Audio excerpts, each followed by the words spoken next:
Testing, testing.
Good morning and welcome to the regular council meeting in town of Kwalikum Beach. And we're holding this meeting in the traditional territories of the Coast Salish people, in particular the Kwalikum First Nation. First item on the agenda is the agenda itself. Any changes, requests to for the agenda? Seeing none, then the agenda is adopted by consent. We have the consent agenda and there is several items. Is there anything that council wishes to discuss? Councillor Harrison. Sure, just one letter from February the 21st, which I can just briefly describe when we get to it. Okay. Well, you can do it now. Okay.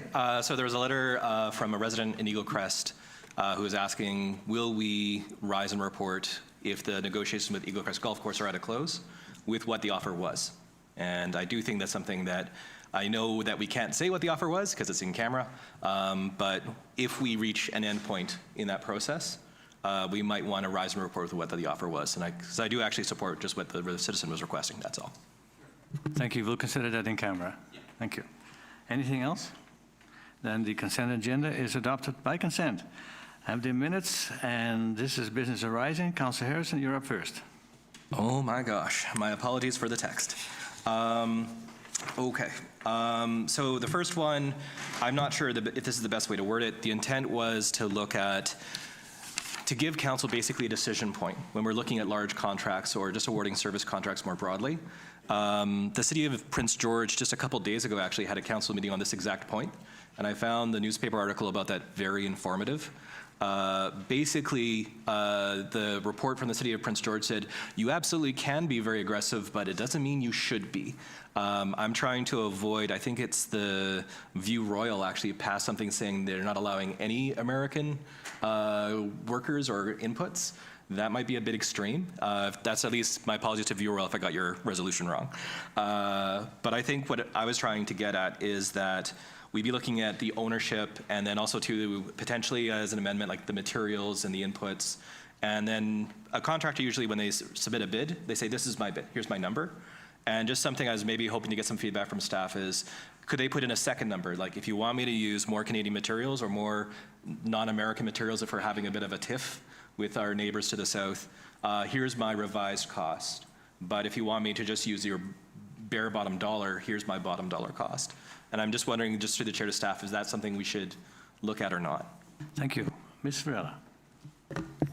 Thank you, Your Worship. So as noted in the agenda, the latest communication from FCM is saying that we should delay changes to the procurement policies at this time. We are watching this very carefully and we'll come back to council with information as it becomes available. We too are also watching what other local governments are doing. So again, a report would be forthcoming. Thank you. So, Councillor Harrison, can we defer this to the meeting that we have when you have the information? I don't mind deferring it, but I do think that since we already have tariffs imposed on our country as we speak, we might want to not defer it for too long. But I don't mind deferring it for a meeting or two. I just think if we defer it till November or December, that might be a bit, it might no longer be as timely. Yes, and I'm sure in June when the FCM happens in Ottawa that there will be a lot of discussions about that.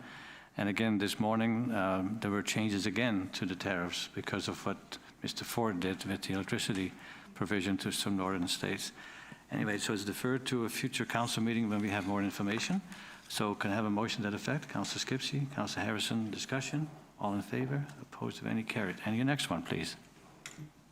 Okay, so the idea here is, I know staff traditionally say they reach out more to developers.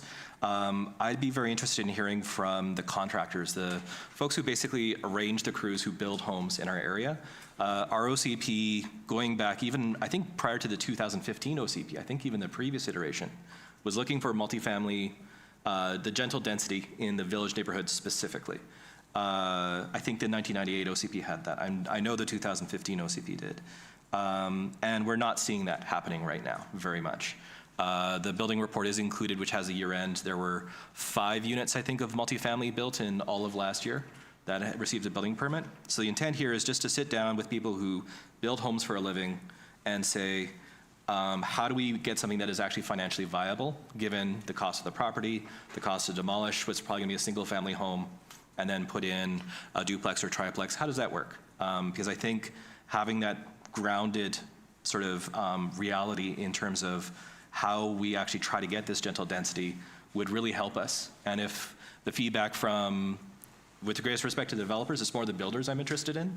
Their feedback is, it's gonna cost us $400 a square foot, here's your demo costs, here's your servicing costs, you know, this is the minimum financial watermark. Then we have something to work with as a council in terms of, do we make a decision to help or not? What do we do? But the intent really is just to get feedback from builders in the community. Thank you. Mr. Sales, any comments? Thank you, Mayor Westbrook. Through the chair to Councillor Harrison, those are great suggestions, and that's the type of input we would be looking for as a part of the Ways to Achieve Affordable Market Housing initiative later this year. Thank you. So it is scheduled Thank you. So just, if I may, Your Worship, just to follow up, just roughly when, if we're going to be doing something similar to this, whether it's a committee of the whole or a series of workshops or whatever, I don't want to presuppose, when roughly would that be happening? Mr. Seals. Yes, thank you. So that initiative is scheduled to start this summer, and community engagement to a large extent would be planned by the consultant that we engage for that. So there is some variability. I can't confirm exactly, but public consultation would likely happen after the summer. So we're thinking, September, October, going into November perhaps. So somewhere in that window.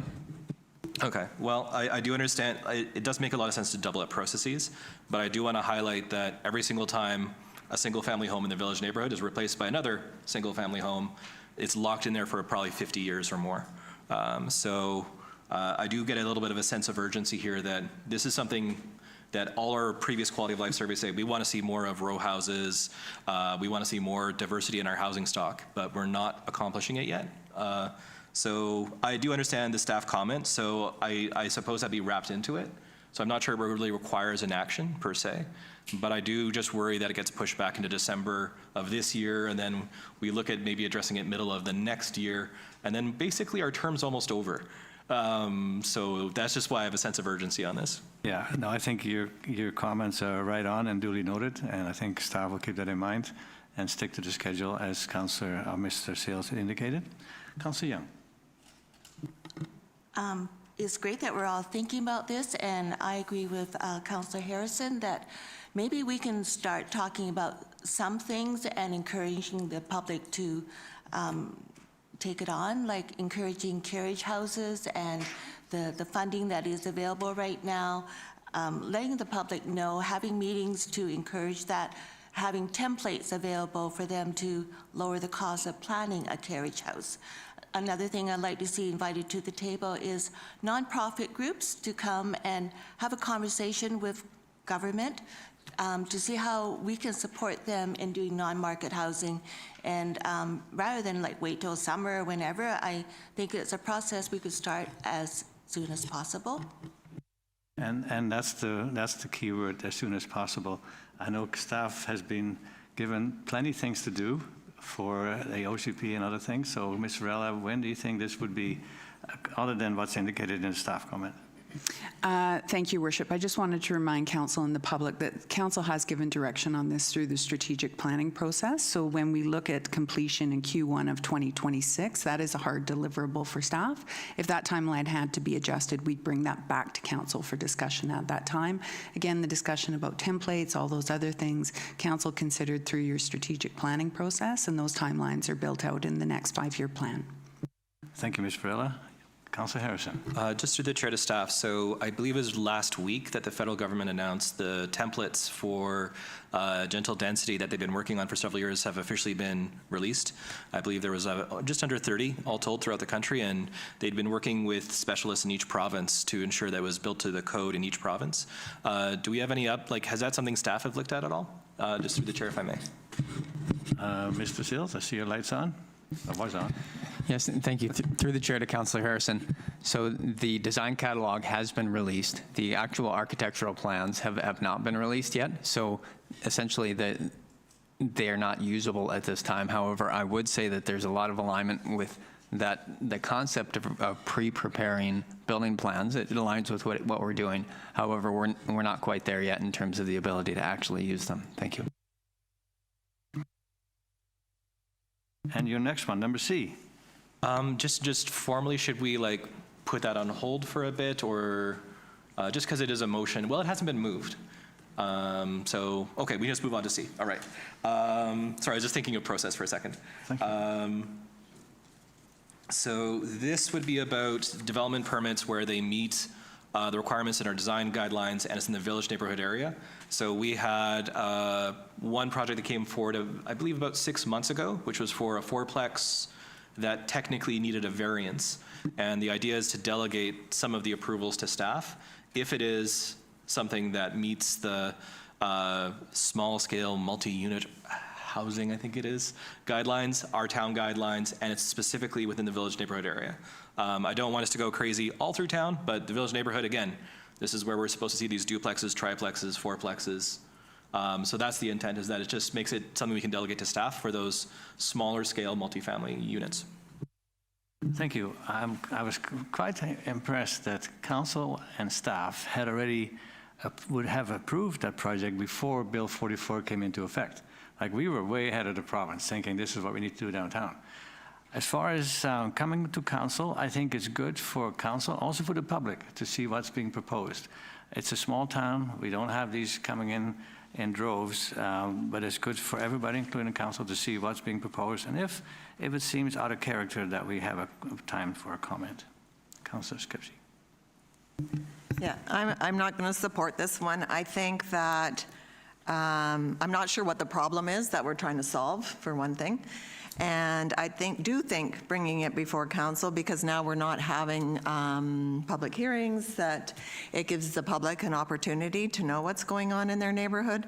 And also, I think that even within the design guidelines, there's quite a bit of subjectivity. Like, for instance, the last one, if it had gone ahead as approved here, there wouldn't have been any parking available on the front, because it says in the guidelines that all parking must be off the laneway, shall be off the laneway. So, and there's different, sometimes they conflict. So I think having that opportunity for council to weigh in, and sometimes we take a project to make it good into great when it comes forward, and also when the APC has an opportunity as well to weigh in, so. So there was a motion made by Councillor Harrison, but did someone second that? I don't think we have a seconder. Okay, Councillor Young seconding it. So we already have discussion. Any more discussion? Councillor Harrison. Just a couple things. One, the line in the design guideline is explicitly from the OCP for the Village Neighborhood Guidelines, which has that line about access should be done through laneways, which I know has been contentious in the past. We've had one time where we overwrote the OCP in our previous term, where we didn't do the access through the laneway, but it was, I think it was a corner lot. I think what are the problem we're trying to solve is time. And time is money for all of these projects. If we want to get multi-unit housing as affordable as it can be, it's always going to be expensive, just because the fact of cost of construction, cost of labor, you have to demo a home usually on the property.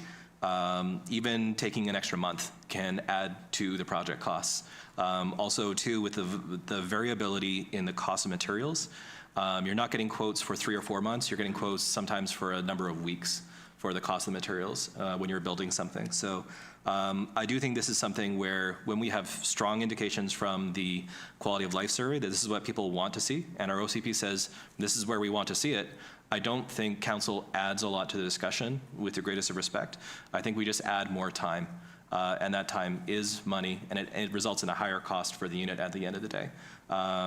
If it was something like, say, the First and Beach proposal, yeah, that should go to council. That's not something that I would recommend we delegate entirely. But the sort of like the Larson duplexes, I'm not sure, we usually just, forgive me, I'm not sure we usually do much on those projects other than say, where are the trees? Oh, that's lovely, okay, great. So I'm not sure that adding is benefit to the project. Thank you. Although I do believe that Councillor Skipsey made a good point about when that fourplex came forward about the parking issue, and that got resolved through council in a discussion with staff. Councillor Young. I have a tendency to agree again with Councillor Harrison in that I don't see there's a problem in our village neighborhood when there is a development that is more than just one house. I believe that having that carriage house or having the duplex is ideal. It provides more density. But if we have the carriage house, it has a variety of purposes, whether it's rental income, it provides maybe multi-generational living together. It also could be a caregiver suite for many of the senior residents that we have. So I do believe in any future builds in our village neighborhood that it should just be more than the one building. Yeah, that's not really the issue. The issue is whether it needs to come to council. Councillor Vander Valk. Thank you.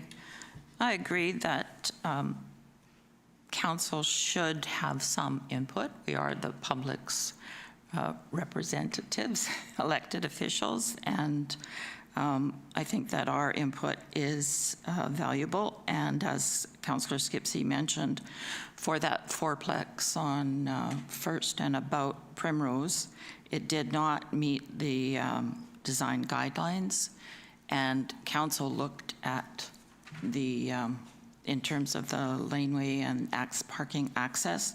So I think it's important, there are nuances in discussions, and I think it's important that council have input. And with the provincial mandates, a lot of our input has been taken away. So I think that I'm not in favor of this motion. Thank you, Councillor Vander, Councillor Harrison. I would just point out, too, that the last sentence says it requires it to be in compliance with the design guidelines. So a project that's not in compliance with design guidelines would still come to council. Thank you. As I said, I agree with Councillor Skipsey that when we did look at that fourplex, we did make a change, and that was a result of council getting involved in the debate. So I believe that we have a very unique community and that prides itself on the character and the feel of the town. And that's why I think, as was pointed out, we don't have public hearings for a lot of things anymore. So at least submit it to council. If it's in a timely manner, we can approve it quite quickly or make some necessary changes. All in favor? Sorry, I'm calling the question on the motion. Okay. But you wanted to speak. You're in favor? Councillor Young in favor. Opposed? Councillor Skipsey, Councillor Vander, Mayor Westbroek. Motion fails. Number D, Councillor Harrison. Okay, so this is something where I don't think we should act on it right away, but I do think it's a conversation we should start. Again, this is focusing on trying to get the multifamily our OCP explicitly calls for in the village neighborhood. And just as a fun story for my family, my grandparents lived in Richmond for the longest time. My grandfather actually was a realtor back in the day.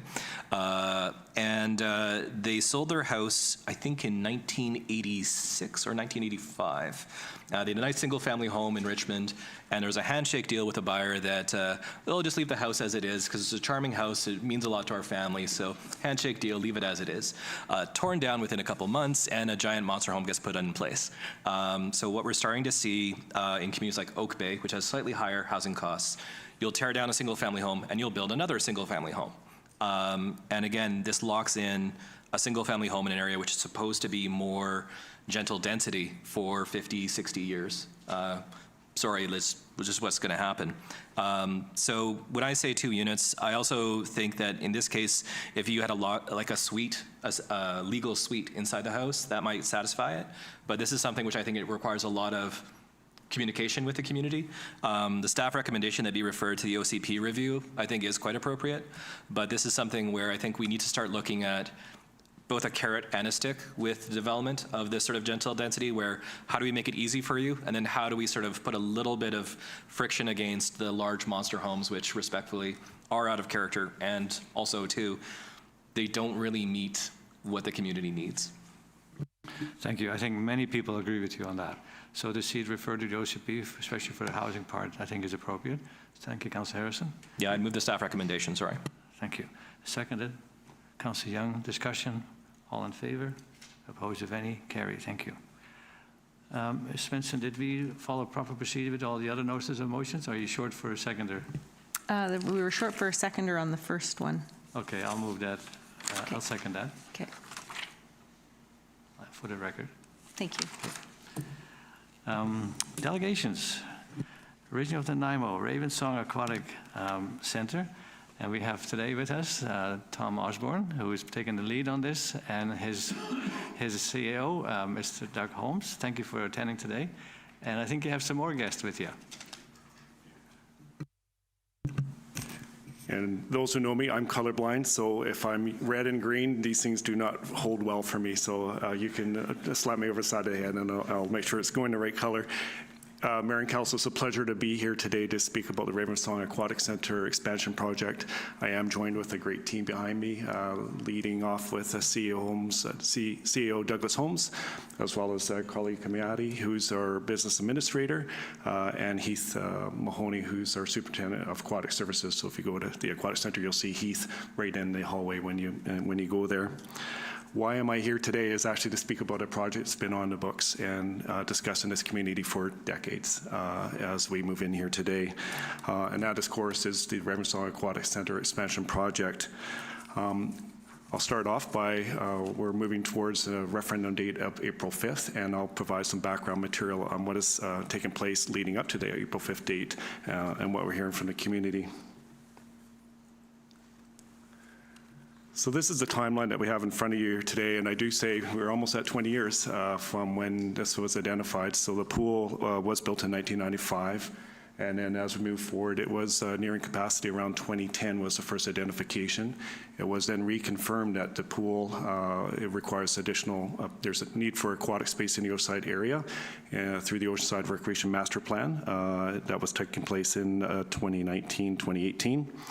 And then there was multiple discussions that we all know about in the communities about how best to provide aquatic space in the Oceanside area, whether to expand the Ravensong Aquatic Center or to look at it elsewhere within the region as well. Through that period of time, the City of Parksville did undertake their own study to determine if there is ability to build a pool in the Parksville area. It ended up concluding for the regional district to take on the expansion of the aquatic center as we hear it. I'll sort of lead off into the next slide in regards to how does that look, but also speak to why the expansion of the Ravensong Aquatic Center is in place as opposed to a second facility as well too. And it really speaks to size of community and operational costs of operating an expanded facility. Having a pool, they are costly to operate. They are energy reliant. They are labor required to operate. So it's very important that we use those resources very effectively. And expansion of the facility for the size of the Oceanside community was determined as the best course of action. You can go into the Oceanside Recreation Master Plan and also look at the impacts of providing a second pool that was considered but not decided on at that point in time. So for the new facility, a broad overview, it is a new 25-meter pool. It includes the leisure pool and a lazy river. That is both for therapeutic use as well as for fun and recreational use. Right now we have a great facility. It's loved by many in the community, but it also lacks some aspects in that as well too. Some of those aspects is accessibility to the pool. Right now you have, if you have mobility impairments, you need assistance to get into the existing tank. The new pool will be a level entry as you move into. So if you have a mobility impairments, you can get in under your own ability and through your own ways. Also speaks about expanded lobby space as well too, and inclusive and universal change rooms are part of that as well too. So I'll walk through the dry spaces of the facility at this point. What you see here in this diagram is the expanded lobby, as well as one of the two multi-purpose rooms. So if you go into the pool now, you know it's got some pinch points in there. There's a small viewing space. There is no space for training, no space for meeting, for ability to teach lifeguard courses. And if you happen to have a birthday, you're going to be in that lobby or mix amongst with everyone else as well too. So there will be some multi-purpose spaces that will be added into this facility. Also, we have a recreation program team that there is a need for additional recreation space in the Oceanside area, and this would provide for that as well too. Now I'll move on to the aquatic space. As I mentioned earlier, there's a 4-lane 25-meter pool, the zero depth entry pool, expanded viewing areas, and deck space. Right now, it is a bit of a challenging pool to see either your family members or witness events or take part in that, so provide some additional space for that as we go forward. It does have a new sauna and steam room will be provided in as in the design as well too. So there's always questions about when you do these projects, what does it cost? And this slide provides an overview of the cost. And as you can see, the overall project is $36 million. Of that, $6 million is already in reserves to apply for the project. And a key component of that as well too is it includes a period of time so the pool doesn't have to be closed. So there is some closure periods, but it will not be fully closed. It does come an expense to have a staged construction period, and within that, that's built into that roughly around $650,000 you'll see there, and that's been built to the design. As a local government, as Qualicum Beach is as well too, we have to be carbon neutral, and this is going to be a carbon neutral facility, and I'll speak to that in a later slide going forward. And key to this slide as well too is the RDN is actively seeking grants for this project. We have a very strong application in, and we remain very hopeful that we'll receive funding for that. If received, that grant that we're applying for is about accessibility and green energy, so it's a great candidate for that, and we're hopeful for that submission being successful. So if that is successful, we'll provide for less need for boring, as well as a buffer as well with the economic times that we're facing I haven't read the news this morning, but it was changing yesterday as well too, so we'll go for that.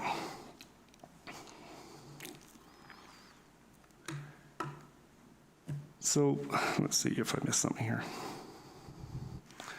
Yeah, so I'll back up on this just a little bit.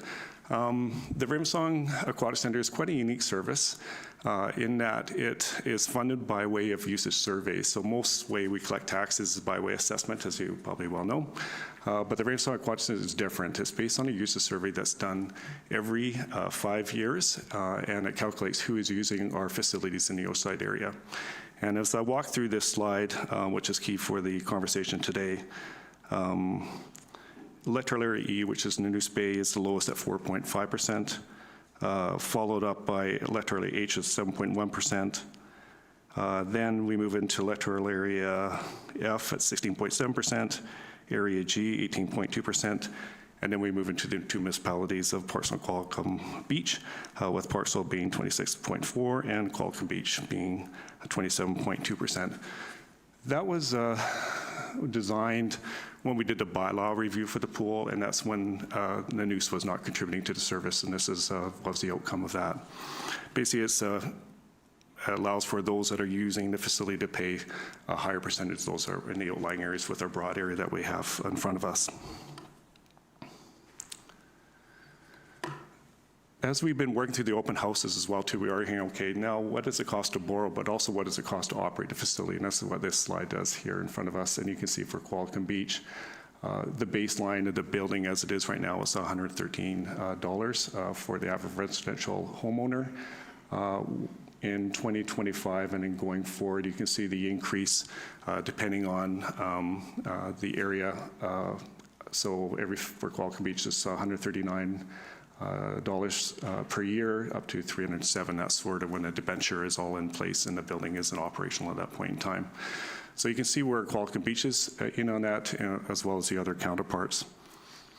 And I will back up on the slide because there is a key question that we're moving in, and that is the referendum itself, and that's a key item. People are voting to allow the RDN to borrow up to $30 million. That is a question, not to expand the borrowing. This is what we're up to, and that's the question that's being asked. And for that borrowing for Qualicum Beach, for the net average person or household will be $122, and it has a lower for electoral area B, electoral area E in Nanaimo Bay would be just shy of $30. So you can sort of see the range how that applies out in the decisions going forward. I did speak to the carbon neutrality. With this slide, you can see that, well, I was going to catch up with myself here.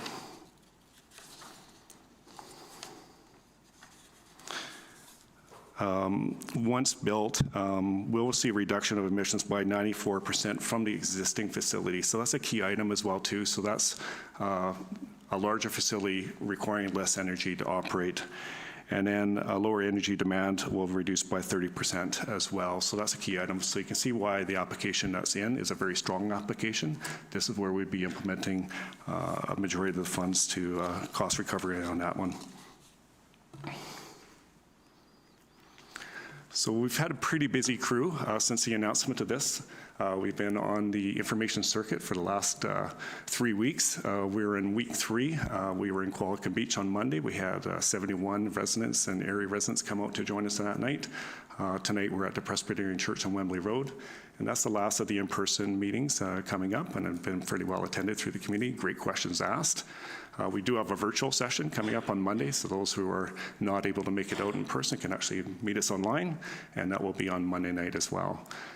We have a very active Get Involved page that allows people to ask questions, and we can respond to that as well too, and that's underway. So where are we going from here? It's moving over to the people shortly. There will be some advance votes starting on March 26th and April 2nd. They will be held at the Qualicum Beach Community Hall, so all residents need to go there if you want to vote in advance. And then on general voting day, April 5th, if you're a Qualicum Beach resident, you get to go work back to Qualicum Beach Community Hall, that's where you will vote. And then there's other locations listed on this slide for the electoral area residents from those areas where they need to vote. This is a very bureaucratic looking slide. I won't go over it, but this is who is eligible to vote. Simply put, if you're a property owner or a resident of the area, you're pretty much eligible to vote. But we do encourage people to read the fine print in regards to that. We have, thank you to working with your staff, have mailed out the information pamphlets to every resident of Qualicum Beach and every property owner who may own property in Qualicum Beach as well, because we realize that there may be people that don't live here but own property, and they've been notified as well too. So thanks for to the town staff on that. And I'll leave off with where to get more information. There's key links that's provided in the PowerPoint to the Get Involved page. If you really want to drill into where the project started, into more details, so we encourage people to go there. There's 2 sites to go to, both to how to vote, some good video presentations on both those slides and details on the project, and we encourage people to go there. And with that, Your Worship, conclude and happy to answer any questions. Thank you, Mr. Osborne. Questions? Councillor Harrison. Thank you very much, Your Worship. So just a couple things. I remember this project was being mooted when I first started about 6 years ago. And I believe the project cost would have been roughly $24 million, with potentially a slightly more on the table. So I just want to highlight, when folks say it costs so much, it does. I don't disagree. But the longer we delay, I don't see costs getting less in our current environment. When you said the survey to determine the proportion for each, was it a survey of people who were actually users at the pool, or was it a survey that was sort of mailed out to residents saying, do you use the pool? Yeah. Thank you through the mayor to the councillor's question. Great question. That survey is a validly valid survey. It's actually handles in multiple ways for determining where people come to the pool. So it is actually drop-in, staged throughout various seasons, because there's various times of year that people use a pool. It also gets registration data from people who are actually participating in our programs, as well as those who are in clubs, where we actually get their information as provided to staff, and that's used across the board. So it is a very plus minus 2.5% variance on that. So it's a very strong sampling that's been done. Very much. Just a couple more things. Recently, there's a meeting I attended with Access Oceanside, and they talked about the number of folks who have those little blue stickers for their cars. Mm-hmm. And for both Parksville and Qualicum Beach, it's a 2-digit number. So it's a lot higher than I think a lot of people expect. I remember there was an earlier iteration of this which mentioned accessible exercise equipment. Is that something that could work in the multi-purpose room, or is that something that's maybe it was a nice idea, but it didn't make the final cut? Sure. Yeah, thank you. Through the last year and a bit, there was various layouts provided to the District 69 Pool Select Committee, which was the committee of the RDM board, and ultimately to the RDM board. Of that, there was various design options and amenities that could be brought in, as well as the cost implications of that. With that, certainly fitness facilities and therapeutic space is a key component for these buildings. It did come at a cost that was pushing it into a new threshold. And it's a good question to answer, because this building is planning into the future as well too. So space is very precious here. There is a provision, and it's within the budget to structurally build the floor over the change rooms and the administration area to support a second facility, that being a fitness facility, because obviously you have to have your roof supports in place, space for an elevator to go in and so forth. So that's already been predetermined. So that'll be a later phase in this project. But in this one, the intent for the most part will be a fluid multi-purpose space, but obviously that will be determined once it's fully programmed out. Thank you. Last question, I promise. So this is just me being really nerdy. I'm sorry. I know that we have a generator at the pool, which used to be from our airport. So the emissions, obviously, when you're using more electricity, is going to go down significantly. But when you're doing the calculations, do you include like the life cycle emissions from electricity? Because there is a bit of carbon essentially stuck in our electricity, no matter what we do, even though it's very, very clean in BC. Yeah. The modeling is a key item for there will be a full electrification of the pool. So that's actually moving from gas or oil. In this case, we have gas burning heating plant. In this case, there is heat recovery already in the existing pool. We do have solar panels already on the existing. But obviously, the green energy is much lower contribution than a carbon-based fuel product. And that was calculated in the grant support that's going out on those reductions in that slide I was speaking to. Clearly, any form of energy does provide some level of output, if you will. But this is fully electrification, and it comes at a cost. And just for comparison, and one of the components is to get the juice to the building, and that's around $2 million just to get the right size power, so then you can operate the plants. Mr. Skipsey.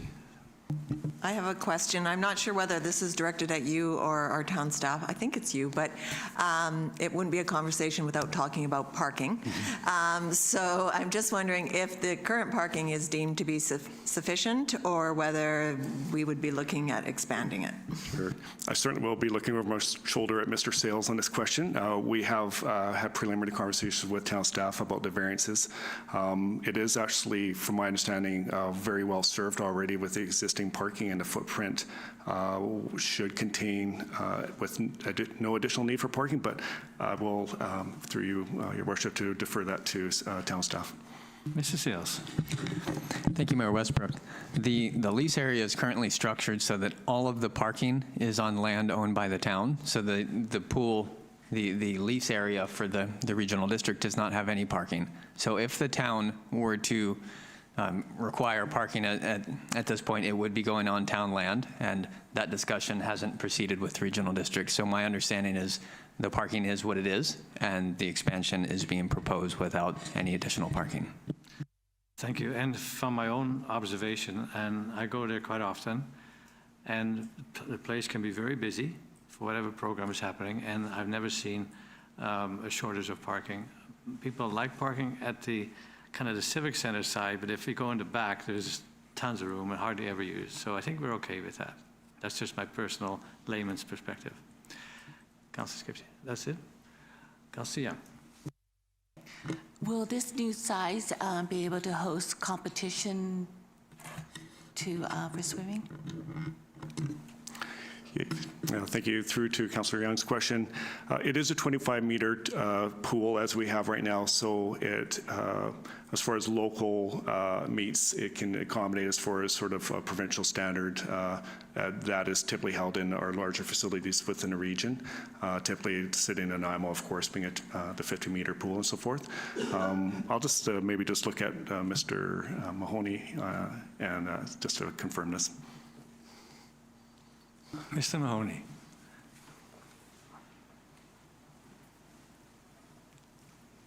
Thank you, Councillor, through the Mayor. The facility is built for grassroots, and so it can provide short course competition, as it has in the past. The new addition would not allow any diving, so it would be used as a warm-up pool, but the main pool could be used as a short course competition. Thank you. Thank you. Councillor Vander, and back to Councillor Herrick. Thank you. Excuse me. I'm just wondering if, given the fact that the province has said we need to grow and have more people living here, both here and in the surrounding areas in Parksville, do you have any sense of how long a period of time this new expanded size will be sufficient? Green? Okay, thanks. Yeah, with that, when we did the projections, it was still roughly about 10 years out to having a separate facility. You can ask your municipal staff in regards to sort of the growth projections for the Qualicum area. We're also finding out the ability to pay is also being a high pressure point as well too. So there, ideally, people would, in the community would love to see 2 facilities, but there's the threshold of population size and the threshold of ability to pay. Both are in effect with right now, and even more in effect in these last few days as well too. So certainly pools, you can look around your communities and you can see, like City of Nanaimo, roughly 100,000.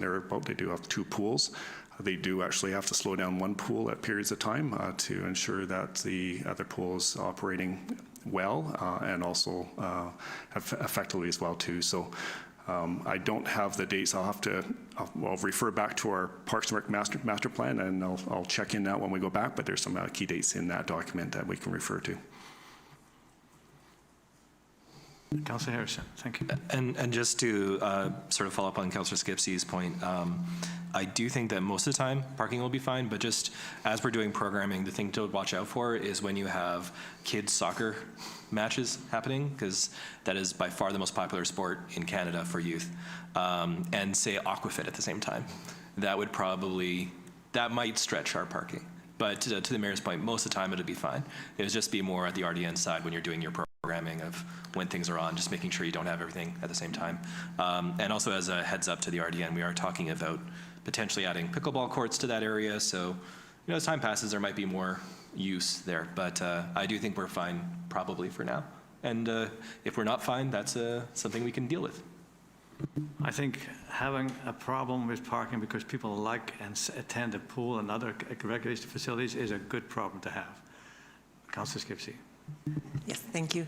The one question I've had asked of me is about staffing, and that sometimes staffing can be a challenge with the current pool, and whether that would be enough staff to operate the expanded version. Yeah, thank you.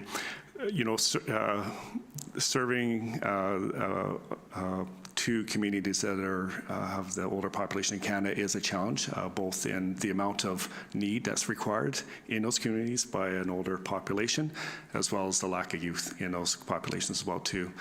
Obviously, lifeguarding, we'll have career lifeguards, but also youth coming through, and this is often their first job as they come in, they go to college, they have families, some enjoy the career and going on.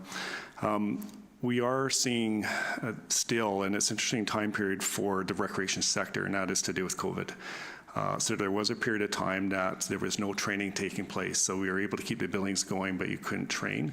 And so the incubator of lifeguards was not happening in that period of time, as well as there was a societal shift on how you use facilities as well too.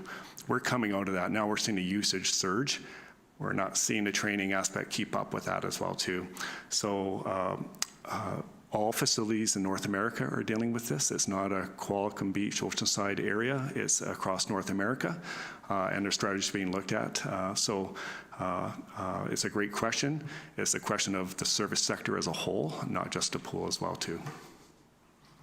Thank you. And just to wrap up the parking issue, we put a kind of an exchange almost right at the pool for public transit. So I would hope that people would recognize that going swimming is good for your health, and taking the bus is good for the environment. So this morning, I got a message from our member of parliament who knew that it's not him, who knew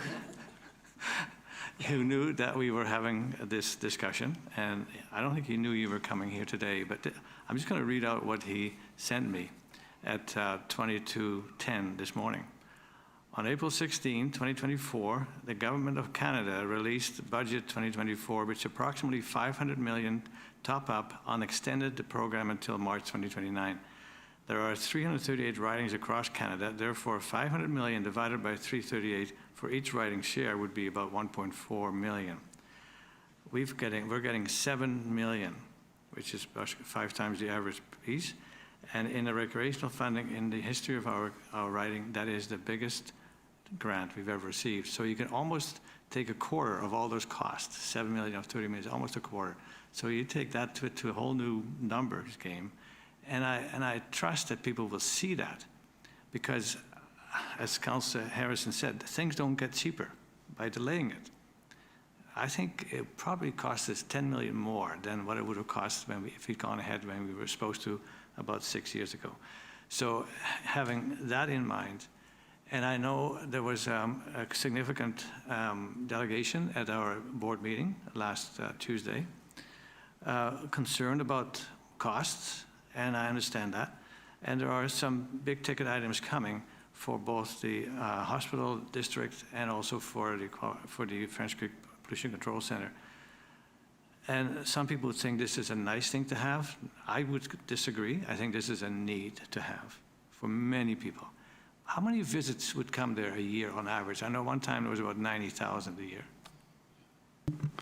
I'll look to my staff as well on this number to confirm roughly, the number is in the same zone as well too, and the calculation, I think it was 94,000. Yeah, thank you. 94,000 is coming through the facility. I'll pick up on a point in regards to the importance of a pool space for a community as well too, and certainly through life you will use a pool, you may not use a pool. It does speak to both on a life safety aspect. We do live on Vancouver Island. We actually have the highest drowning deaths within BC or Canada?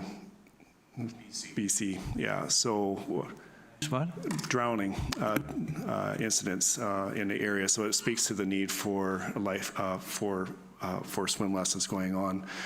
The other aspect, and we lived it live during the 2020 COVID period as well too, and that was what I call the upstream prevention, and it's around social health, mental health, physical health, and the work that takes place to maintain your health as an individual, working maybe with your family practitioner or your therapist, basically leads to cost savings down the line to the healthcare.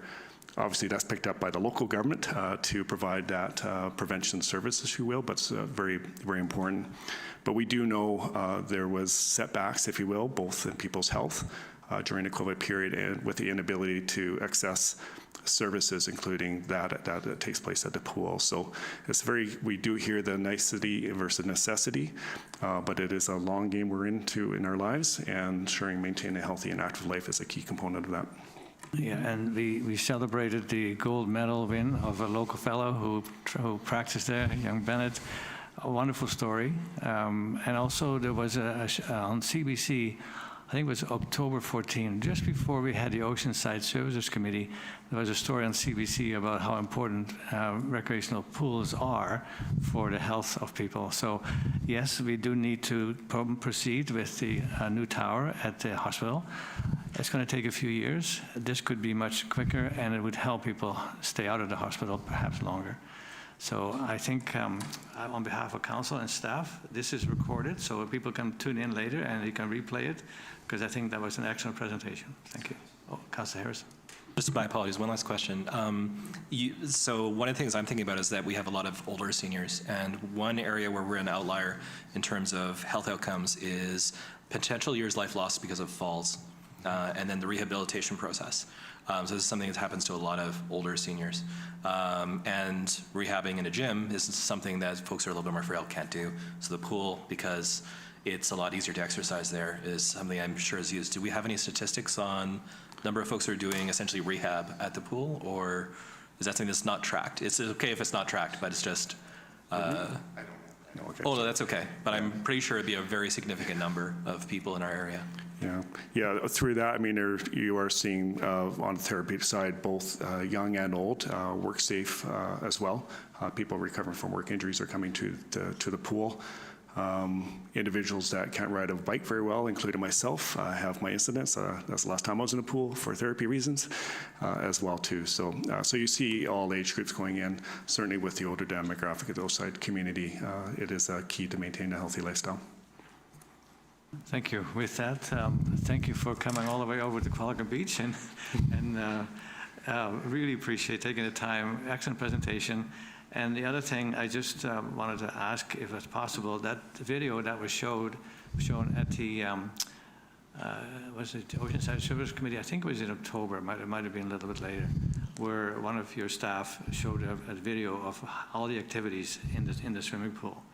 I think when you see that, you can see the enthusiasm of people of all ages that use the pool. Maybe something to put on, and with the announcement of the $7 million, I think we may get some better results than perhaps we thought. Thank you.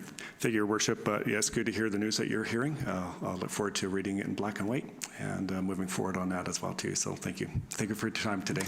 I did ask Gordon and Ms. Villa was in the office if I could read it out, and he said yes. Okay. Thank you.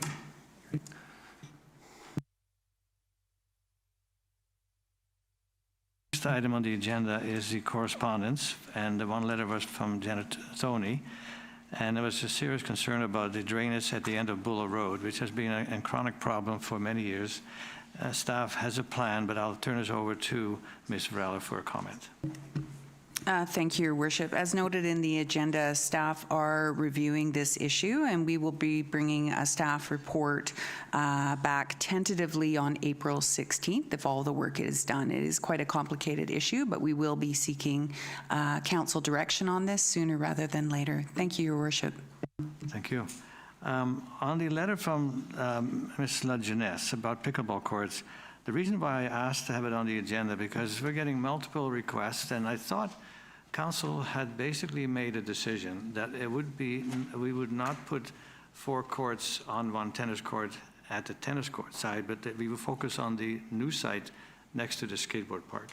So rather than belaboring this, I also had a call from another member who I think is on the executive, Ms. Wood, who called me about this, and I said, well, I'll confirm it with Council that our focus will be on a new site at the Civic Center. I just want to have that confirmed from Council, so I'm not speaking for myself, but on behalf of Council. Is that the general sense that she should be going? Okay, then Ms. Wood asked some other questions, and I said, well, you know, you should start a fundraiser. And now that you have the club as the fundraiser target, I said, I will make a donation and she would match it. So we're going to do a presentation to start the ball rolling for ourselves, for myself and her, to put some money on the table, put the money where our mouth is, so to speak. So that will happen soon. And I just wanted to tell everybody, from Council perspective, the pickleball courts, the new one, we have a site, and perhaps we could make that more public where that location actually is, so people know that is the site. And similar to the skateboard park, once we knew that was the location, that was the plan, people started to get excited about it, and now we can actually see the work in progress. So I think it would be good for the pickleball players to say, no, this is the location, here's how we can raise funds, send your money to the pickleball club. They should do their own marketing, but I'm just helping them because this is where we need to go.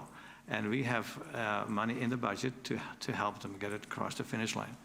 So that's all I needed to say with that. So if by consent, Council agrees that the message we're sending to anyone writing about pickleball courts and tennis court, they will get the same answer. All right, so by consent, that's the letter we'll send. Thank you.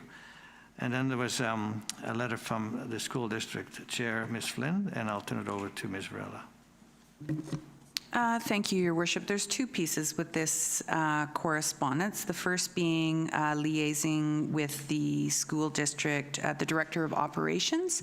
As per the comment, staff have been liaising with the school district on the roadworks in front of KASS. Based on correspondence from Chair Flynn, we did reach out directly to Phil Monroe, so that connection has been confirmed. I just wanted to advise Council. With regards to the second piece, which is supporting a basketball court on school district property, staff are recommending that if Council wishes to partner on something like this, that this initiative be referred to strategic planning. Council may consider a flat financial contribution of your choosing, or with a couple funding sources noted there, either from surplus or the strategic initiatives reserve. But again, this would be an increased level of service or an increased budget commitment, and we are seeing those referred to this fall now, as per Council resolution. Thank you, Your Worship. Thank you. Any comments, questions, Councillor Skipsey? Well, I'm happy to make that recommendation to refer to strategic planning, but I thought I would just give a little review, remind people that. I'll second that, so it's on the table. Okay. Go ahead. So at the June 14th, 2023 council meeting, there was a report. Well, actually, I think it came on the May 24th, but anyways, there was a recommendation, and it came from staff that Qualicum Beach contribute an additional, or 10% towards the track, which would have been an additional $71,200.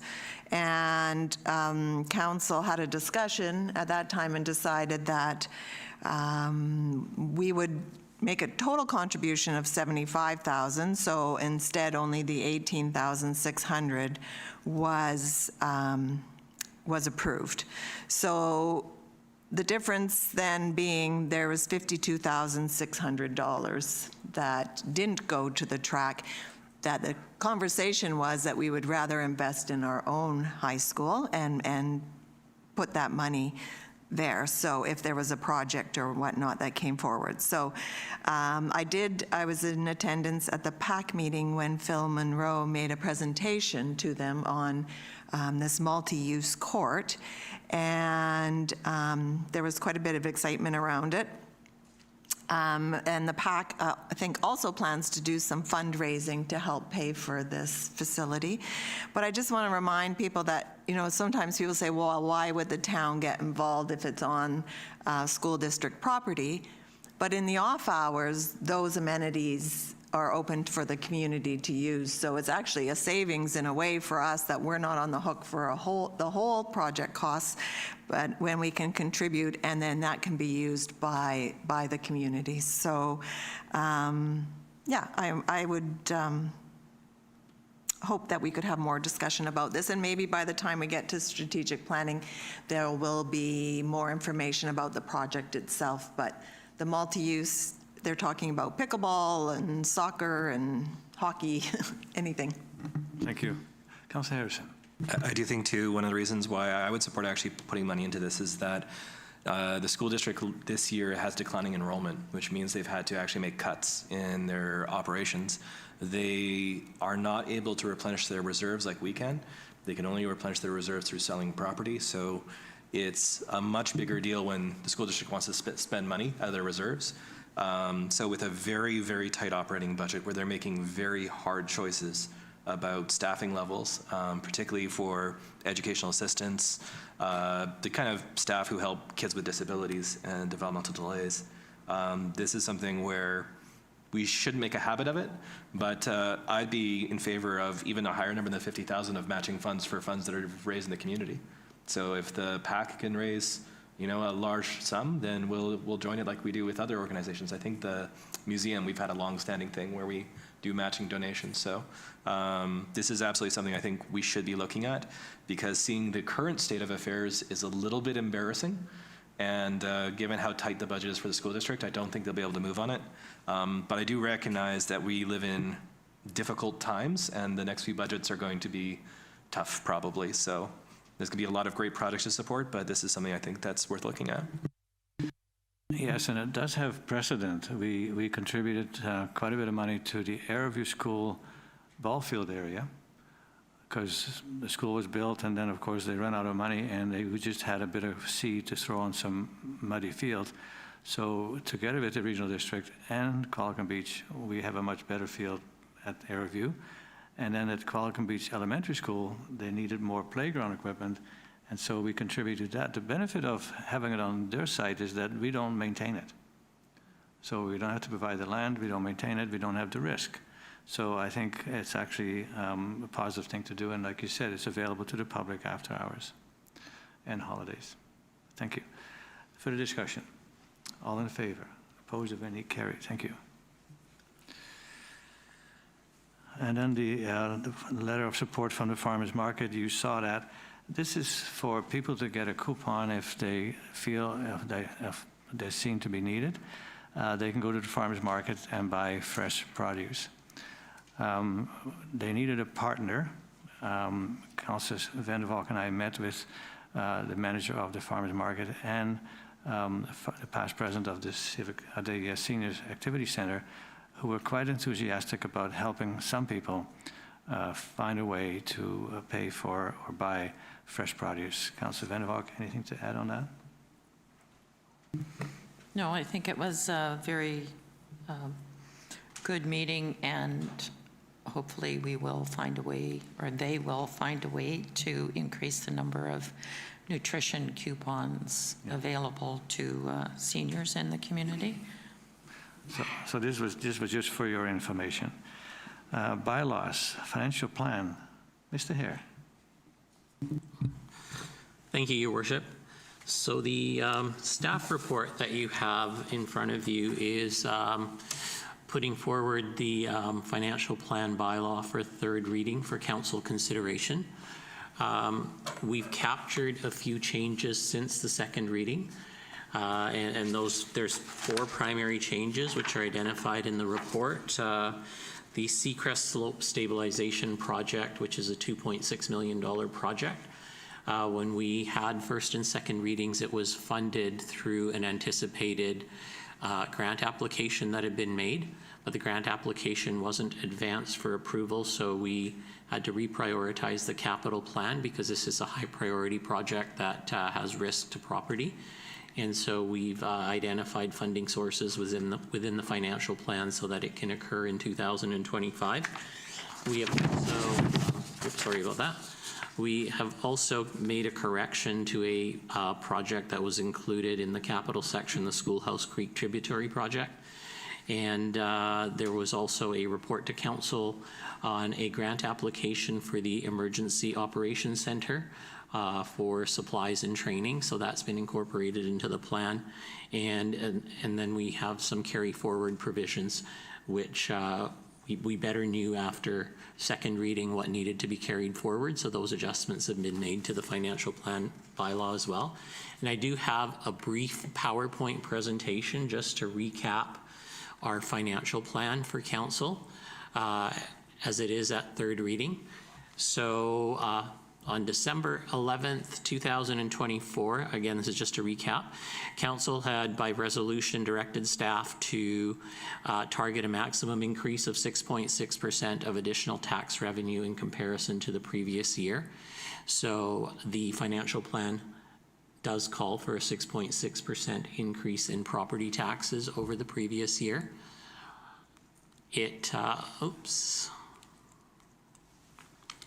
Sorry, clicker's not quite, there we go.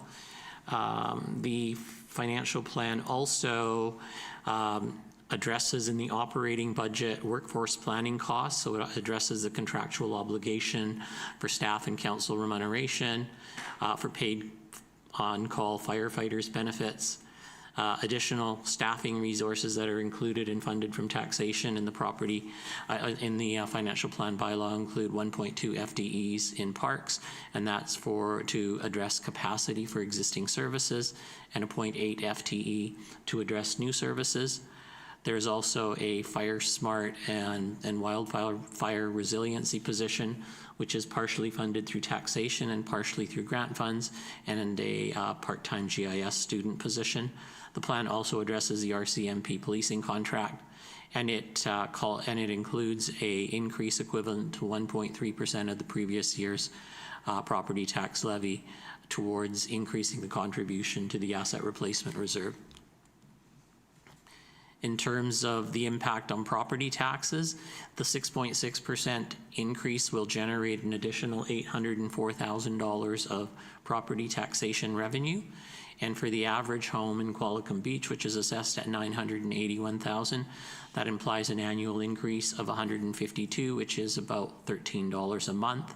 And again, just as a reminder, a 1% tax increase in Qualicum Beach generates $122,000 and $300 in additional revenue. When you combine the operations with the utilities, essentially in the water and water and sewer utilities, there's a $20 and $5 per year increase respectively, and those are in the parcel tax. and solid waste and recycling costs are anticipated to increase by $5. So the impact to the average home when you combine operations and utilities is $182. So the annual property taxes for the average home will go up to $3,559 from $3,337. And this is the municipal tax portion only, so I just wanted to point that out. It doesn't include the taxes from other taxing authorities. And that represents a 5.7% overall increase from the previous year. And again, just in terms of a recap, in terms of capital highlights, the financial plan does include $13.7 million of replacement of existing for replacement of existing assets, and 2.7 towards the upgrading and expansion of new assets.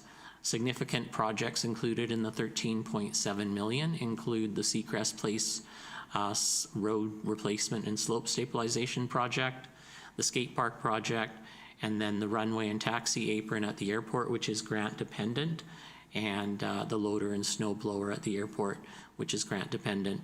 And significant upgrading and expansion projects included in the financial plan in 2025 are the bus garage site and the Highway 19A ditch infill, bike lane and parking project. In terms of the changes that were made after second reading, to make the fund, to be able to create funding for the Seacrest slope stabilization, we deferred the airport generator and the Balsam storm system drainage project beyond the scope of the 5-year financial plan. In addition, we reallocated community works funding, which is gas tax funding that's been received from other projects in outer years to 2025. And so the Seacrest slope stabilization project is funded to the amount of $1.4 million from the community works funding, that's a gas tax fund, $700,000 from the community growth fund, and development cost charges of $231,000 will go to fund some of the works there, and the water and sewer infrastructure reserves are funding water and sewer works to the amount of $240,000 for a total budget of just under $2.6 million for that project. Other changes that are captured in the financial plan bylaw that were made since second reading are the correction of the schoolhouse tributary restoration project, which I had mentioned earlier in my presentation. The emergency operations grant, we've now included $80,000 of grant revenue and an expenditure, a related expenditure for EOC supplies and training. And basically we made carry forward budget adjustments. So the carry forward, the unused portion of budget for strategic initiatives and capital that will be completed in 2025 has been carried forward. In addition, we replaced the pages listed on this slide here from the last publication in March 5th. The earlier publication, the March 5th publication, didn't reflect updates in those schedules, so they weren't transcribed over to the new version. There is no additional information there, just corrections and updating of formulas and things like that that didn't make their way through. And so the current financial plan, the draft financial plan does include all of the updated content. And I do have a link to the budget book here, but rather than clicking on the link, Danny is going to just take you to our website page so everybody can see where to access the budget book from. And so if you go to the government section there and the financial planning section, there is a link to the budget book. If you scroll a little ways down on the page in the Learn More section there, that'll take you to the budget book. And essentially, it's a flipped version of the book, so you can flip between pages. There will be links once the bylaw is approved to all of the individual pages. So currently, we've just made the links work to take you to the main sections just for illustration purposes, and then it just makes the book easy to navigate. It's also, I actually brought it up on my cell phone yesterday. It comes up really nicely on your cell phone, and you can flip through the budget book on your cell phone as well.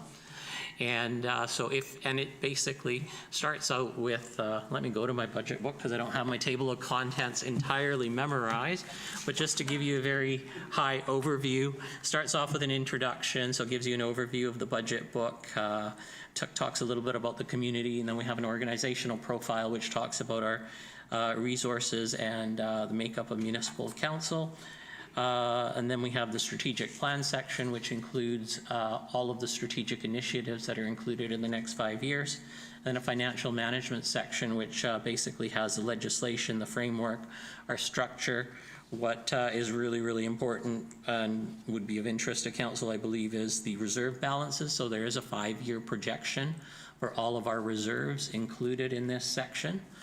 And then we go to the service area. So the service areas contain financial schedules, work plans for each of the departments, key metrics, and also challenges that the department faces. And then we go to the utilities and operations section, so the water and sewer utility. And then we have the asset management and capital project section, which includes all of the capital projects. So if, Danny, you just click on the capital project section, it'll take you straight to that, and then you can flip through the pages, and you'll see we have on the next page after this, we have a summary page for the general fund. I know it's hard to read on the screen. And then we have basically all of the projects listed within each category of capital projects. And with that, I will turn it over to you, Mr. Mayor, and I'd be happy to answer any questions that council may have. Thank you. That was a very well done presentation, and how it can be accessed so easily. I think it's a huge improvement even over last year. Questions, comments? Councillor Harrison. Yeah, so there's a question I raised at the last council meeting about the actual reserve balances, like how much money is actually in the account. And I'm looking at pages, it's 88, 89 of our agenda, 44, 45, I'm assuming, of the financial plan.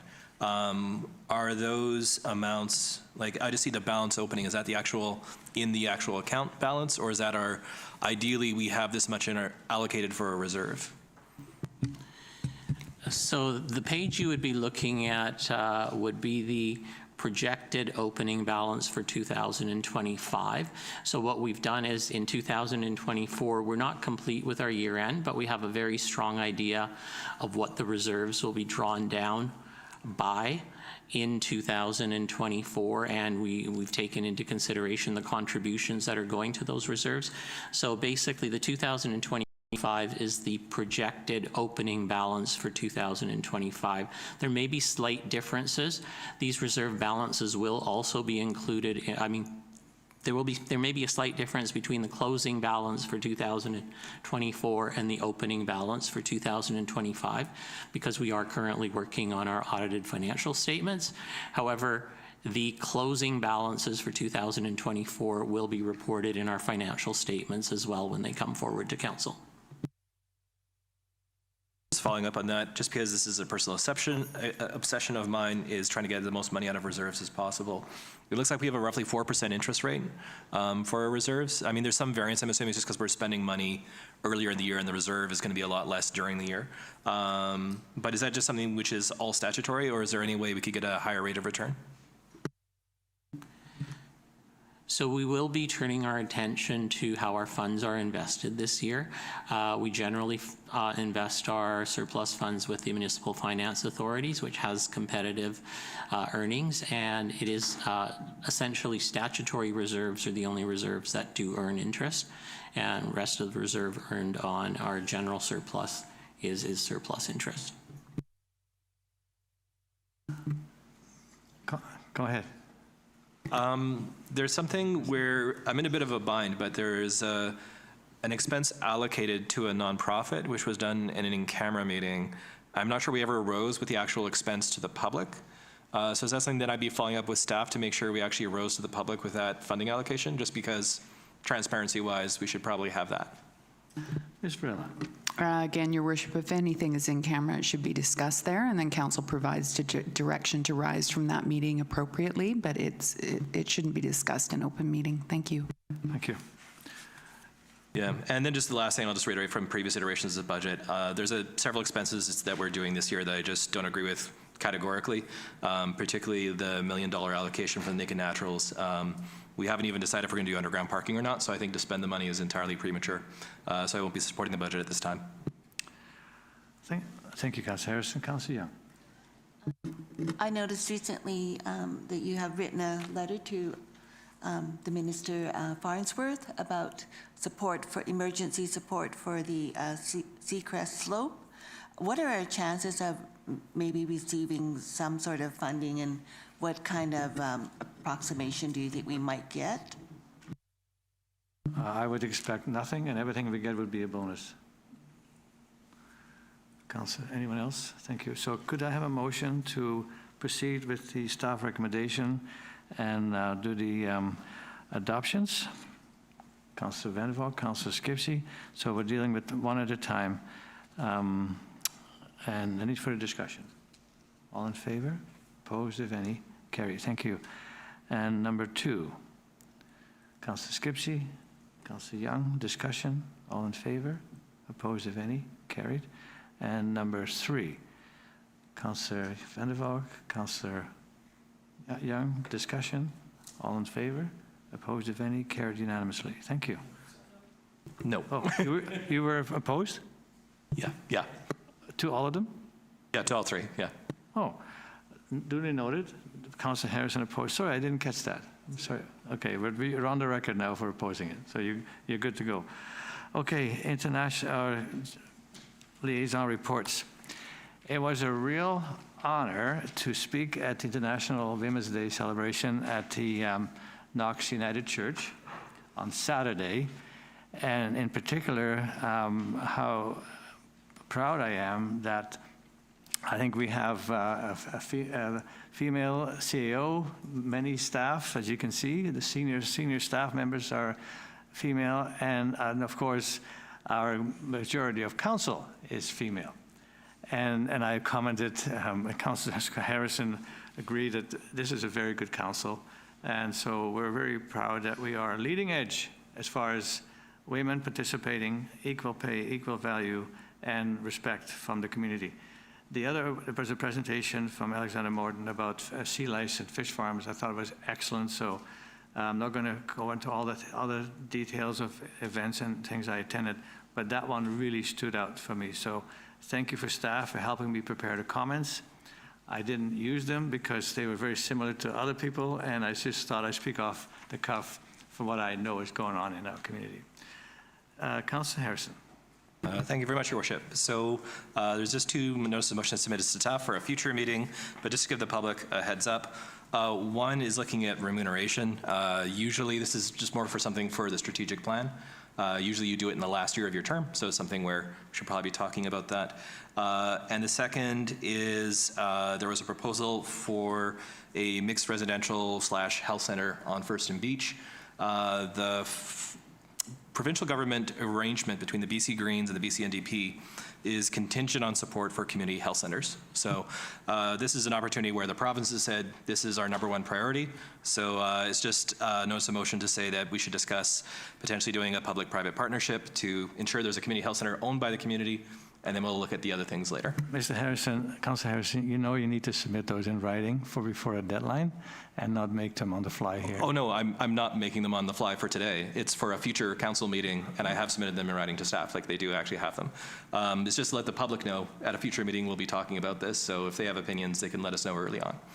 Yeah, I don't know if that's exactly what the procedure is, but because we're trying to prevent that from happening is so that we know what the notice of motion is when we get the agenda and not trying to remember what you said. Yeah, and this is why we're not acting on it. Anyways, carrying on, I also attended Coldest Night of the Year. The one comment I make there is that it's wonderful to see so many people come together and raise significant sums of money, but what are we doing the rest of the year? Are we showing up for one night a year to address this issue, or are we going to make continued effort to actually address homelessness in our region? There's also a get-together at St. Mary the Protectress Church just outside of town to celebrate, well, not celebrate, to mark roughly the 3-year anniversary of the invasion of Ukraine. It's one of the reasons why I'm not wearing a suit today and wearing the little pin that I got at the event from some folks who are actually from Ukraine. Obviously, there's a lot to say, but when I did the kidney donation, it was 4 days after the invasion started. I spent a lot of time in hospital doom scrolling through Twitter, And following Ukrainian journalists, the worst stories you've heard about the Russian military are not the worst stories. The worst stories are actually illegal to say in public. That's how bad they are. So it's something I feel pretty strongly about. There's also a meeting for the Oceanside Health Network, focusing on alcohol abuse. Right now, there's updated federal guidelines that say the maximum number of drinks you should have every week with no adverse health effects is 2. The average number of drinks a citizen in Oceanside drinks per week is 14. The health impacts start getting severe at 9. So obviously, this isn't everyone drinking 14. This is some people drinking a lot more and a lot of people drinking a lot less. But it is something where we see elevated negative health outcomes because of alcohol. The medical officer report is available on VIHA online for 2024. So that updates a lot of data. The key point I would really point to in that report is the rate of mortality for opioids in our region. We are now double the provincial average, and Nanaimo is triple. We've basically tripled in the last 5 years, from slightly below average to significantly higher, 70 deaths per 100,000. Beyond that, I think there was a meeting as well for the non-market housing task force that Councillor Young attended as well, and I think that's everything. Thank you, Councillor Harrison. Councillor Skipsey. Thank you. I did submit my report by deadline, so there is a notice of motion here, and before I move the motion, I just wanted to say that I did reach out to Area G Director Leanne Wallace, and she reviewed the resolution and appreciates the support, even though she has been working with our MLA on this matter and is currently cautiously optimistic, I would say. So with that, I think it speaks for itself.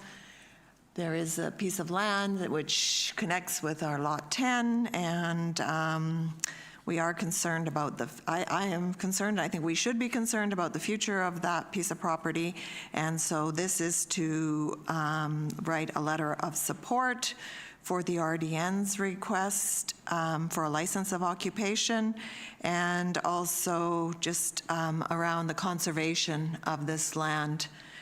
And that copies be sent to the RDN and MLA Stephanie Higginson. Thank you. Seconded by Councillor Vander. Discussion? Councillor Harrison. So just with the license of occupation agreement, were there any terms that were discussed at the RDN board? I'm assuming that might have been part of the discussion. I think Councillor Skipsey identified it very well. It's not easy to make a decision on this land at this point, so we're trying to get support for as the resolution states. Okay, so I'm not sure of any specific terms in here. I'm assuming there'd be an environmental review of some kind before anything would move forward. If there was an environmental review, I would be very shocked and kind of outraged.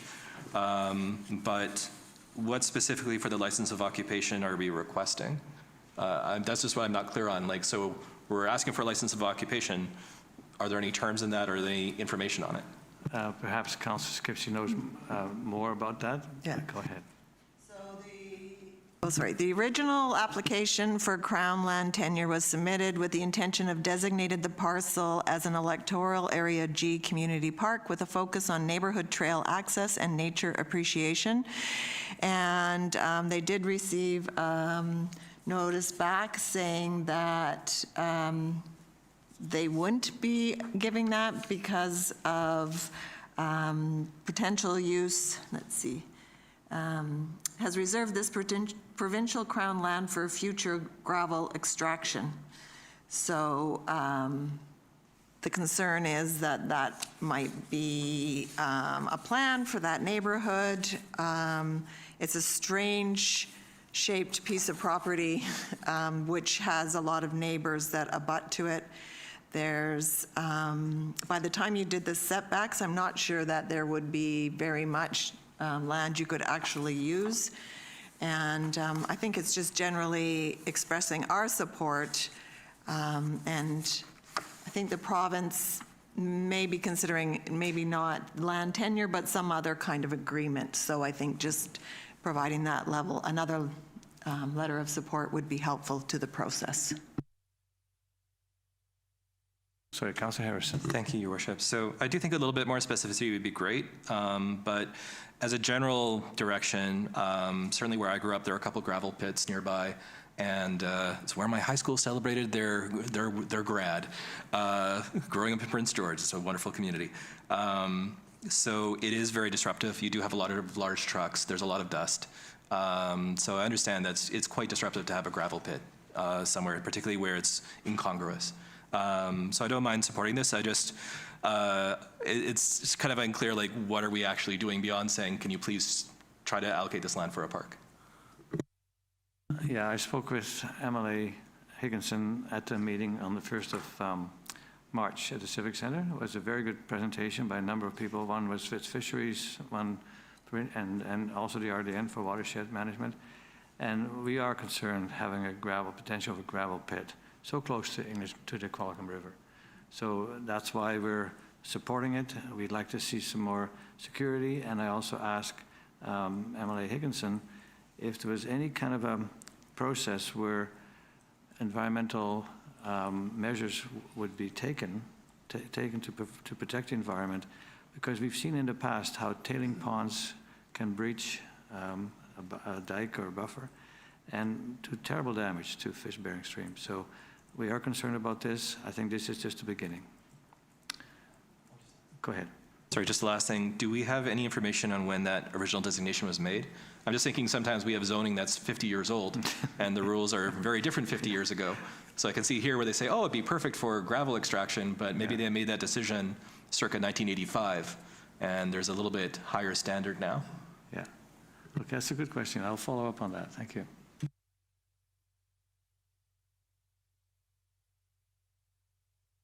Motion is seconded. All in favor?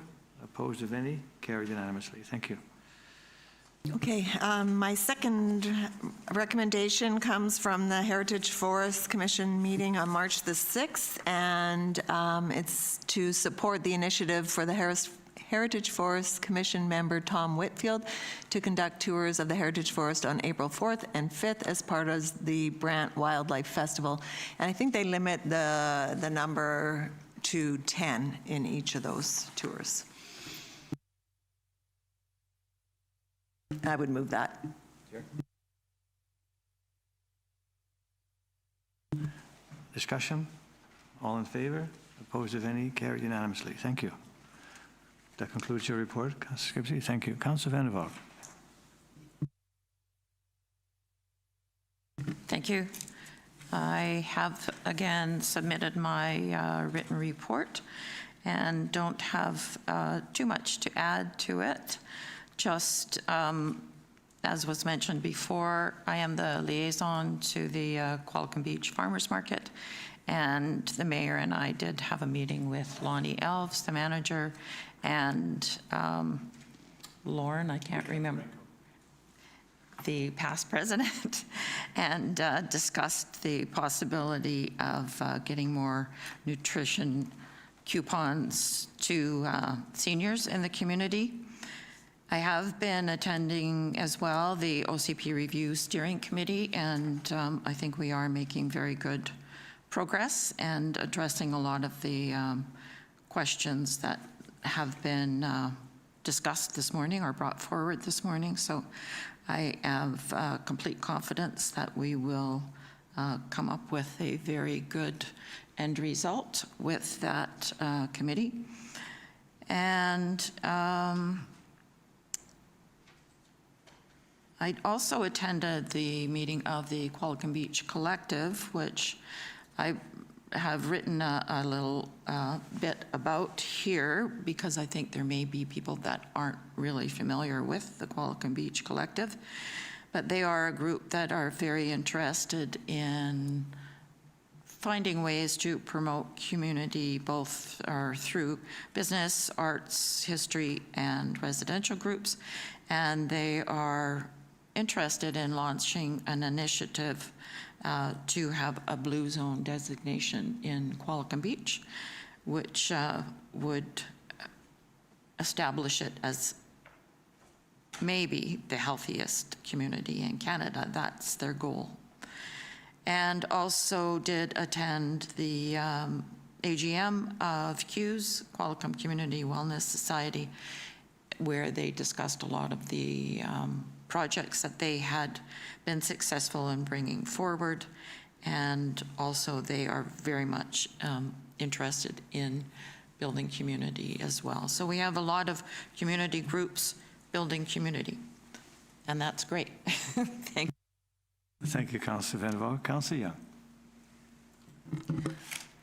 I've also submitted a written report, and so I don't have much to add other than that on International Women's Day, that Saturday evening, I wasn't able to go to the fire camp thank you banquet, but thank you to the fire hall for educating our local youths in what it is to do emergency services and to have them live there for 7 days. Thank you for doing that. And it's just lovely to see the enthusiasm of our local youth.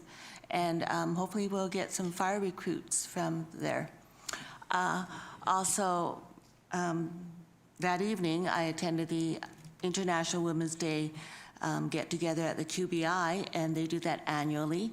And it's nice to see local businesses giving donations in the silent auction, and this was to support the SOS this year, and also to see many local Oceanside women coming together and just empowering each other. So it's just nice to have that annual event. Thanks. Thank you, Councillor Young. And I expect our fire chief will speak to the fire camp this year, which was exceptional. Next item is the corporate services, and who would like to start with that? Ms. Swenson, go ahead. Thank you, Mayor Westbrook. So Council has before you on page 208 of your agenda package the staff report, and we are asking that Council rescind policy 3002 and replace it with policy 3000-23, which is a council and administrative policy development. The approach is to separate council and administrative policies during the policy review that's underway right now. During the budget process, Council allocated $60,000 for a comprehensive policy review to take place in 2025, and we're fully going through that project right now. We've identified approximately 125 policies that speak to various aspects of town business and which are potentially subject to review as part of this initiative. And so Council is required to this policy would allow us to have council-approved policies and administratively approved policies through the Chief Administrative Officer. If Council has any questions, I'd be happy to answer them. Thank you. Councillor Harrison. Just moving the staff recommendation. Thank you. Seconded. Councillor Young. Discussion. So this is all in the view of being more efficient. Correct. Ms. Varela. Thank you, Worship. I will also add that this approach is reflective of best practices in governments now. I think that the days of council approving, say, a cell phone policy for staff or things like that, there's a lot of things that are operational that really belong with administration, and anything that reflects service or budget or any of those real governance pieces we would make sure came before council. We'd also be very transparent in how that split occurred in case council didn't agree with assigning some of those policies to administration. So it's been moved and seconded for the discussion. Councillor Skipsey. Thank you. I just wanted to ask if, so council won't be signing off on those policies, but will we be made aware when new policies are developed, or will we have access to be able to review those policies? Thank you.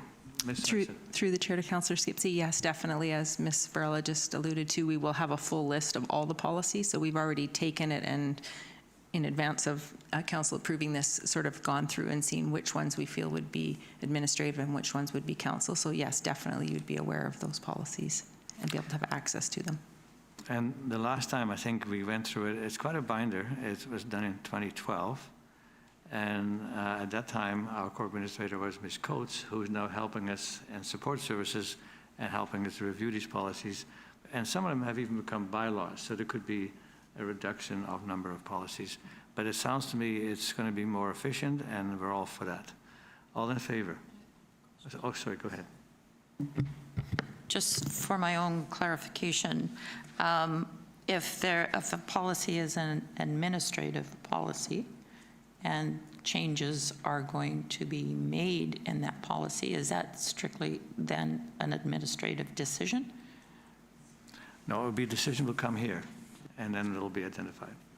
Okay. Councillor Varela? So just for added clarity, Your Worship, so 2 categories. One would be council, and council would sign off on all of those. The other ones would be administrative, and we would treat those as an FYI for council. But again, you wouldn't be asked to sign off on those pieces. So reflective of best practices, we're really differentiating between what is governance and what is operations. So for example, if I may, Your Worship, if there was a change to the snow clearing policy, for example, that's a level of service that clearly belongs in the governance realm, things like that. Yes, but I understood your question to be, will be aware of what the administrative policies are, not signing off on what the purpose of that policy is, but the fact that we agree that those policies should be administrative. Yes. Thank you. Councillor Harrison.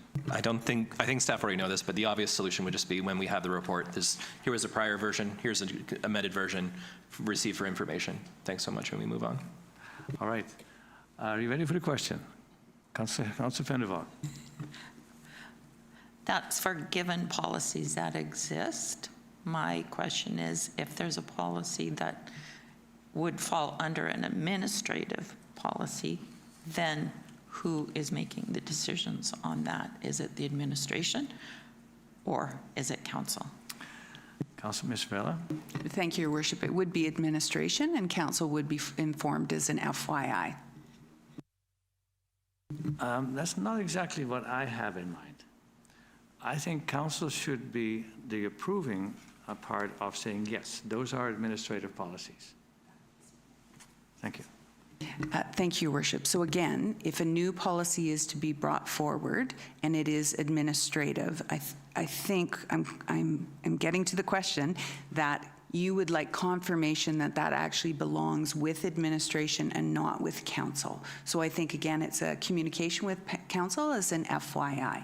So it will be quite obvious as you start to see the breakdown why council policies are such and why administrative are such. So, but new ones, we'll keep council informed. We do that on all matters.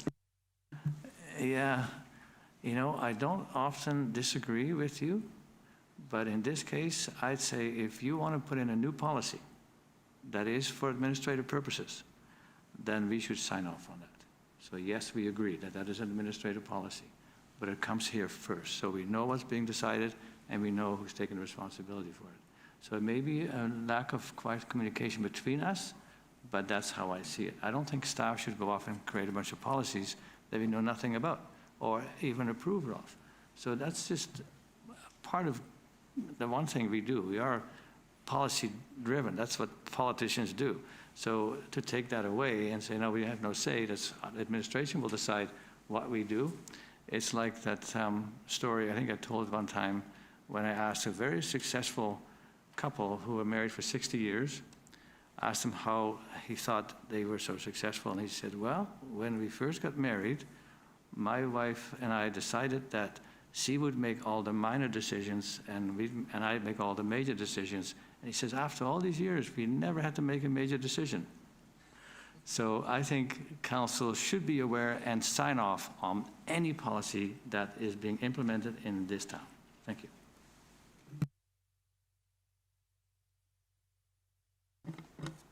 I'm assuming that when we're given the policies as a FYI, that we would be able to bring that up for discussion if we did not agree with it. I think we should take this offline because I'm getting a feeling that there may be miscommunication, misunderstanding. But I think I've made my concern clear and we'll have to clarify that. Thank you. Ms. Varela. I just would like to follow up, Your Worship, for the record, that staff are very conscious that the decision-making aspects of this do lie with council, and I think staff is very respectful of that. So I did just want to add that and follow up to your charming and anecdotal story there, but we're very clear on where the responsibilities lie. So I think what we can do is when we bring this back, there'll be the added benefit of council seeing how this is being broken out. If council wants to provide additional direction at that time, staff would welcome that. Okay, thank you. Councillor Harrison. I do think, too, as we go through this process, we're going to find that there's a bunch of policies that are very much of their time, or perhaps respond to concerns that were perhaps more prevalent in other administrations. So I trust staff to bring it forward, and I'm sure there'll be a couple where we have some questions that maybe we don't think is strictly administrative, but I'm sure overwhelmingly it'll be a very smooth process. And I agree that it will be smooth, but it will be under council direction. Thank you. Next item. There's a policy, there's a recommendation. So was that moved and seconded? Sorry, Your Worship, we have a motion on the floor for the policy to... Yes, was that moved and seconded? Yes, it was. We just have Okay. to vote on it. Pardon? We haven't voted on it. That's right. So any further discussion? All in favor? Opposed, if any? Carried unanimously. Thank you. And then change in scope. Ms. Varela. Thank you, Your Worship. So, as directed by Council, we have engaged in Phase 2 of the Committee and Commission review. We were hoping to tackle a number of committees in this phase, but we seem to be focusing all of our time right now on the Heritage Forest Commission because of the complexities associated with bylaws and covenants and multiple signatories to the covenant. So we want to make sure we're doing a really good job and focus on the Heritage Forest Commission here. And then if we have time in Phase 2, we would include the Parks and Recreation Committee. So this would see a change in scope from what we talked with Council about in strategic planning. And Council would see us bring forward a Phase 3 in this fall's strategic planning that would see review of the Advisory Planning Commission and the Select Committee on Environmental Sustainability, and any others Council may add, but those two outliers, the APC and the Committee on Environment Sustainability, we're not wanting to ignore them in this review. We just don't have capacity with the scope and extent of the Heritage Forest Commission review, and some really great work being done by this committee or this commission and the group themselves, as well as the signatories. I think we're already seeing improvements on the partners coming together and more communication. So good outcome for council, but I did want to formalize that we will be narrowing the scope. Thank you. And thank you for taking a deep dive personally to get involved in this. I saw all the material on the table in the think tank, and it looked like there was some pretty serious reviewing of what the commission does, what the trust involvement is, and then, of course, the Heritage Forest Commission itself. So, Councillor Skipsey. Well, I'm fine with this, so I would move the recommendation. Thank you. And that's seconded by Councillor Vander. Discussion? Oh, Councillor Harrison. I'd actually, if it was my preference, I would actually invert the two phases. Reason being, I have a hunch the APC Environment Committee consumes a lot more staff time. And for me, it would be looking at the committees which actually have the largest staff involvement.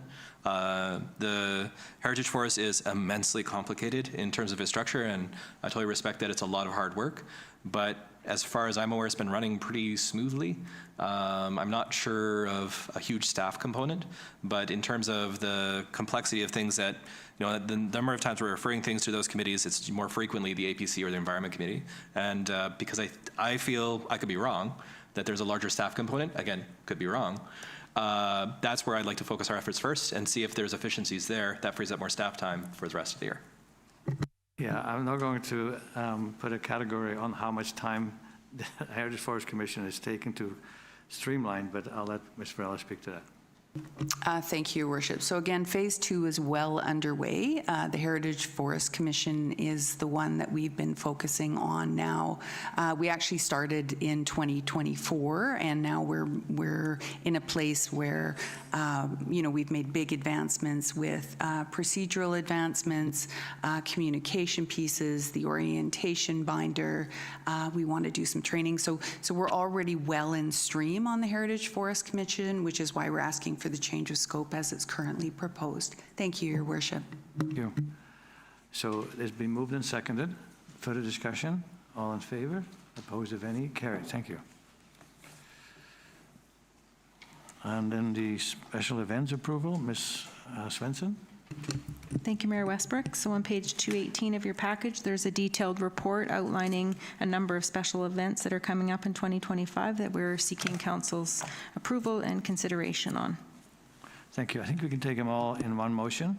Councillor Harrison, Councillor Skipsey. Discussion? All in favor? Opposed, if any? Carried. Thank you. And then the Kwalikum Beach Airport Committee of the whole meeting follow-up. And I'll start with you, Ms. Brilla. Thank you, Your Worship. So this is in follow-up to the December meeting that we had. Staff have reviewed that footage numerous times to try to tease out as many questions out of that as we could. There was a lot of comments. So we've tried to go back, tease out the questions, and then provide factual answers to that. Again, we would also see this posted to the website in our ongoing commitment to increase the public's awareness regarding the airport. So the council had actually asked for this, and we're slow in only getting it to you now. But again, I think it's a lot of work. We're still waiting for input from Transport Canada, and I'm quite happy with the product as it sits. And again, this just adds to the information that's already on the website and previous FAQs. Thank you, Your Worship. Thank you. So there's a staff recommendation. Could I ask council to move that staff recommendation? Councillor Skipsey, Councillor Vander, Valk, discussion.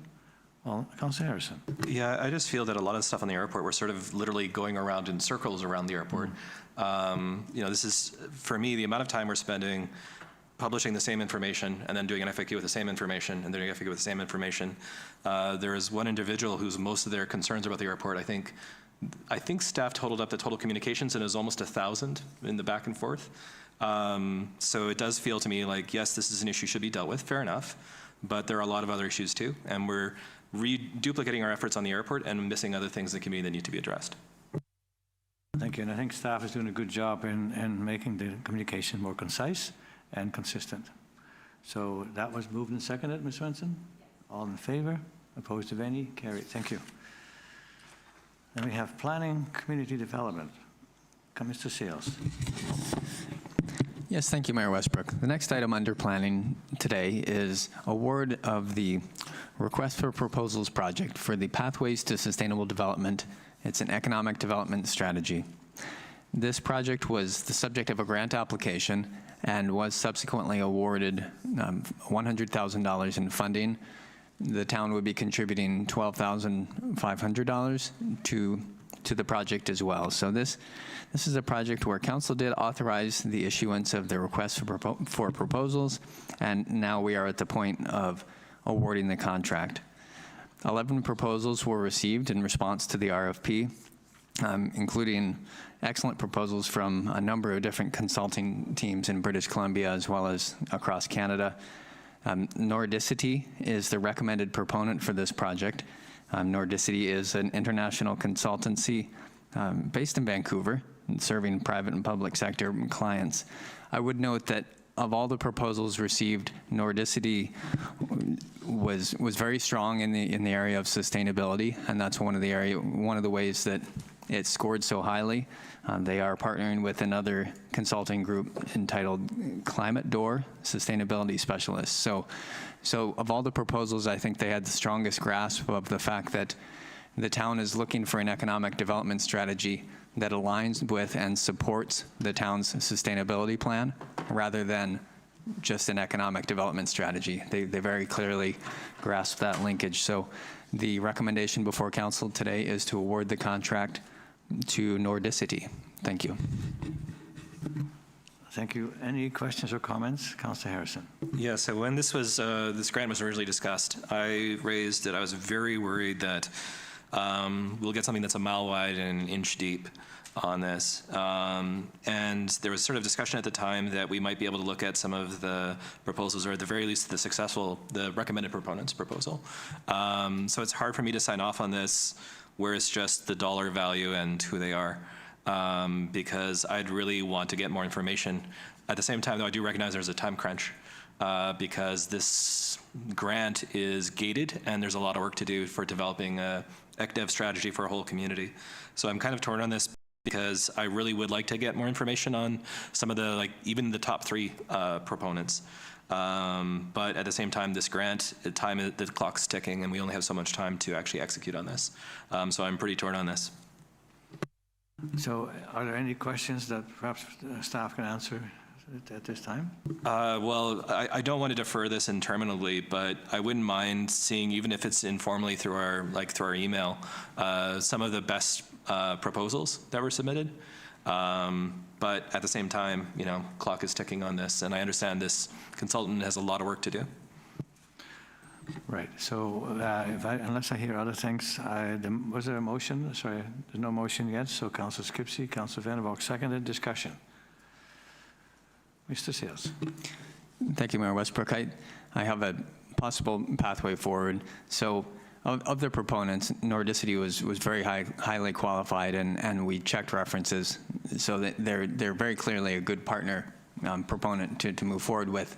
However, the details on some of the work that they're going to be starting with in the engagement, that gets finalized as part of the contract that the town signs with them. So I think there could be a little bit of information sharing with members of council, not necessarily in the formal council review, but if individual members of council would like to review that work plan as we move forward, that might be an option to have some back and forth while not holding up the award of the contract, so that they can start to move in that direction. Thank you. Great, that's good information. So with that, and I always have to make sure if it's moved and seconded. Any further discussion? All in favor? Opposed, if any? Carried. Thank you. Mr. Seals. Thank you, Mayor Westbrook. While I'm introducing this one, if you could just pull up a slide, I do have a few maps. So the town has received a request for reconsideration regarding a tree permit that was authorized for a property on Tamarack Drive. Well, the address is 2150 Island Highway West, but it is at the end of Tamarack Drive. So this is the subdivision, the proposed subdivision plan as it currently stands. Very hard to read on the slide up there, but you do have it in your package. So I just want to highlight a few things on this slide as it relates to the request for the reduction in replacement. So the proposal right now is to subdivide into a number of lots that are larger than the adjacent residential properties. I would note that the subdivision district, as currently permitted in the zoning, does allow subdivision into the size of the neighboring lots, but they have chosen to proceed with a larger parcel size in this case.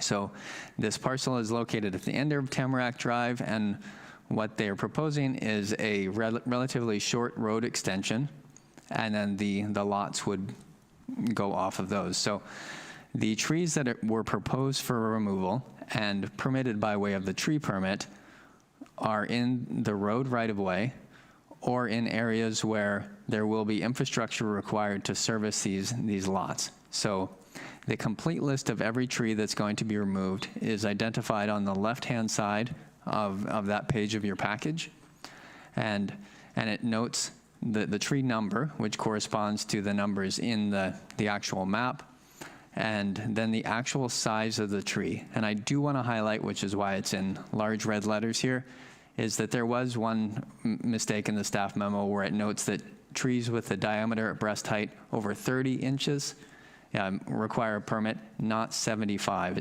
75 is much larger. Did I say kilometers? My apologies, yes. In centimeters, yes. So trees that are over 30 centimeters require a tree permit. Trees that are over 75 centimeters would certainly require a tree permit, but the threshold is lower. So you note the actual sizes here on the left-hand side. So the request has been made for council to consider reducing the amount that the applicant would have to pay in lieu of planting trees. The applicant has noted that they're unable to replace the number of trees on this site that would be required according to the tree bylaw. So one tree gets removed, they were required to replant 2. If they can't replant those 2 on site, then they have to contribute $1,000 per tree for the town to take that money and plant somewhere else in the community. So that's the request before council today, is to reduce that from the total amount to 0. And staff, the comment is, given that the tree removal proposed is limited to infrastructure areas and the roadway, staff do think that it's a consideration that council may wish to approve at this time. So with that, I'm happy to answer any questions. Thank you, Mayor Westbrook. Thank you, Mr. Sales. Comments, questions? Councillor Harrison. I just move the staff recommendation first. Thank you. I'll second that. Discussion. Councillor Skipsey. Well, I'm kind of struggling with this one. I think I understand the idea that in order to do a subdivision, you're going to have to do these things like put in a roadway and services and whatnot. But it also, I struggle because the tree removal, the tree protection bylaw is there for a reason, and that's to protect trees, and also, or to have the funds to be able to replant trees. And so I think that there's somewhere in there, there's a compromise. My preference would actually have been to move alternative 2 on page 243. But my problem is that I don't know what the number should be. So the other thing would be I would hope maybe to refer it back to staff to be able to come up with some kind of logic or formula that could be applied for each of the trees. The trees have value. They have value to the community. They also have value when they're cut down. You can sell the trees, and sometimes you can make thousands of dollars off one large tree. So I think to not charge anything is probably not fair to the community, but I'm not sure what that formula should be. I think it should be something that could be applied to future subdivisions as well, so that it's not just a one-off. Thank you, Councillor Skipsey. Councillor Harrison. Just through the chair to staff, so I see all the red X's in the Tamarack Drive section. I'm assuming those are the trees we're talking about. I also see some red X's in the actual lots above. So would this be trees we are considering as part of this decision as well? Yes, thank you. Through the chair to Councillor Harrison. Those trees are also approved for removal, but the requirement is for some element of servicing. So without a specific tree number, I can't tell you exactly what that is, but there are, for example, sanitary sewer connections on the north side of those lots that interfere with specific trees. And so one of the issues for me is that when you do a subdivision, there's a few different options for how you do it when you finally built it, but you can either sell it directly on the market. Sometimes they get sold as a block to someone, and then they sell it to individual households. But the real issue is that because right now our policy for holding the funds is that it's a 2-year hold, basically, and then we check to make sure the tree's okay, is that the person who's paying the money doesn't have, maybe they have access to the public. Well, it's just, this is one of the problems for me with the tree bylaw, is that when you have subdivisions, it gets really tricky, like who gets reimbursed. So they're always going to pay the extra money, and then that gets multiplied by your financing costs, and it just adds more cost to the home. While I do understand that, we don't want to cut down trees unnecessarily, this is a subdivision which has already been approved, always has been approved, and the road is kind of a prerequisite. I'd prefer not to have people accessing the island highway from their homes. That would be a disaster, quite frankly. So I think for me, this is pretty reasonable, given that I know council knows this. I think it's an upcoming staff report where the tree coverage for our town is 45%. I think that was the number that we were given in November of last year. So given that, yes, but I do think this tree bylaw in general, this really complicated, messy situation is part of the problem why it was originally passed, I wasn't really in favor of how fast it was rushed, because it creates all these really complicated situations where who's responsible for what, and then is there a fair consideration of infrastructure as opposed to building? It's a bit of a complicated situation. Thank you, Councillor Harrison. Councillor Vander Valk. Just for my clarification, if you mentioned if the proponent can't replant the trees, then each tree, the town would need to receive $1,000 per tree.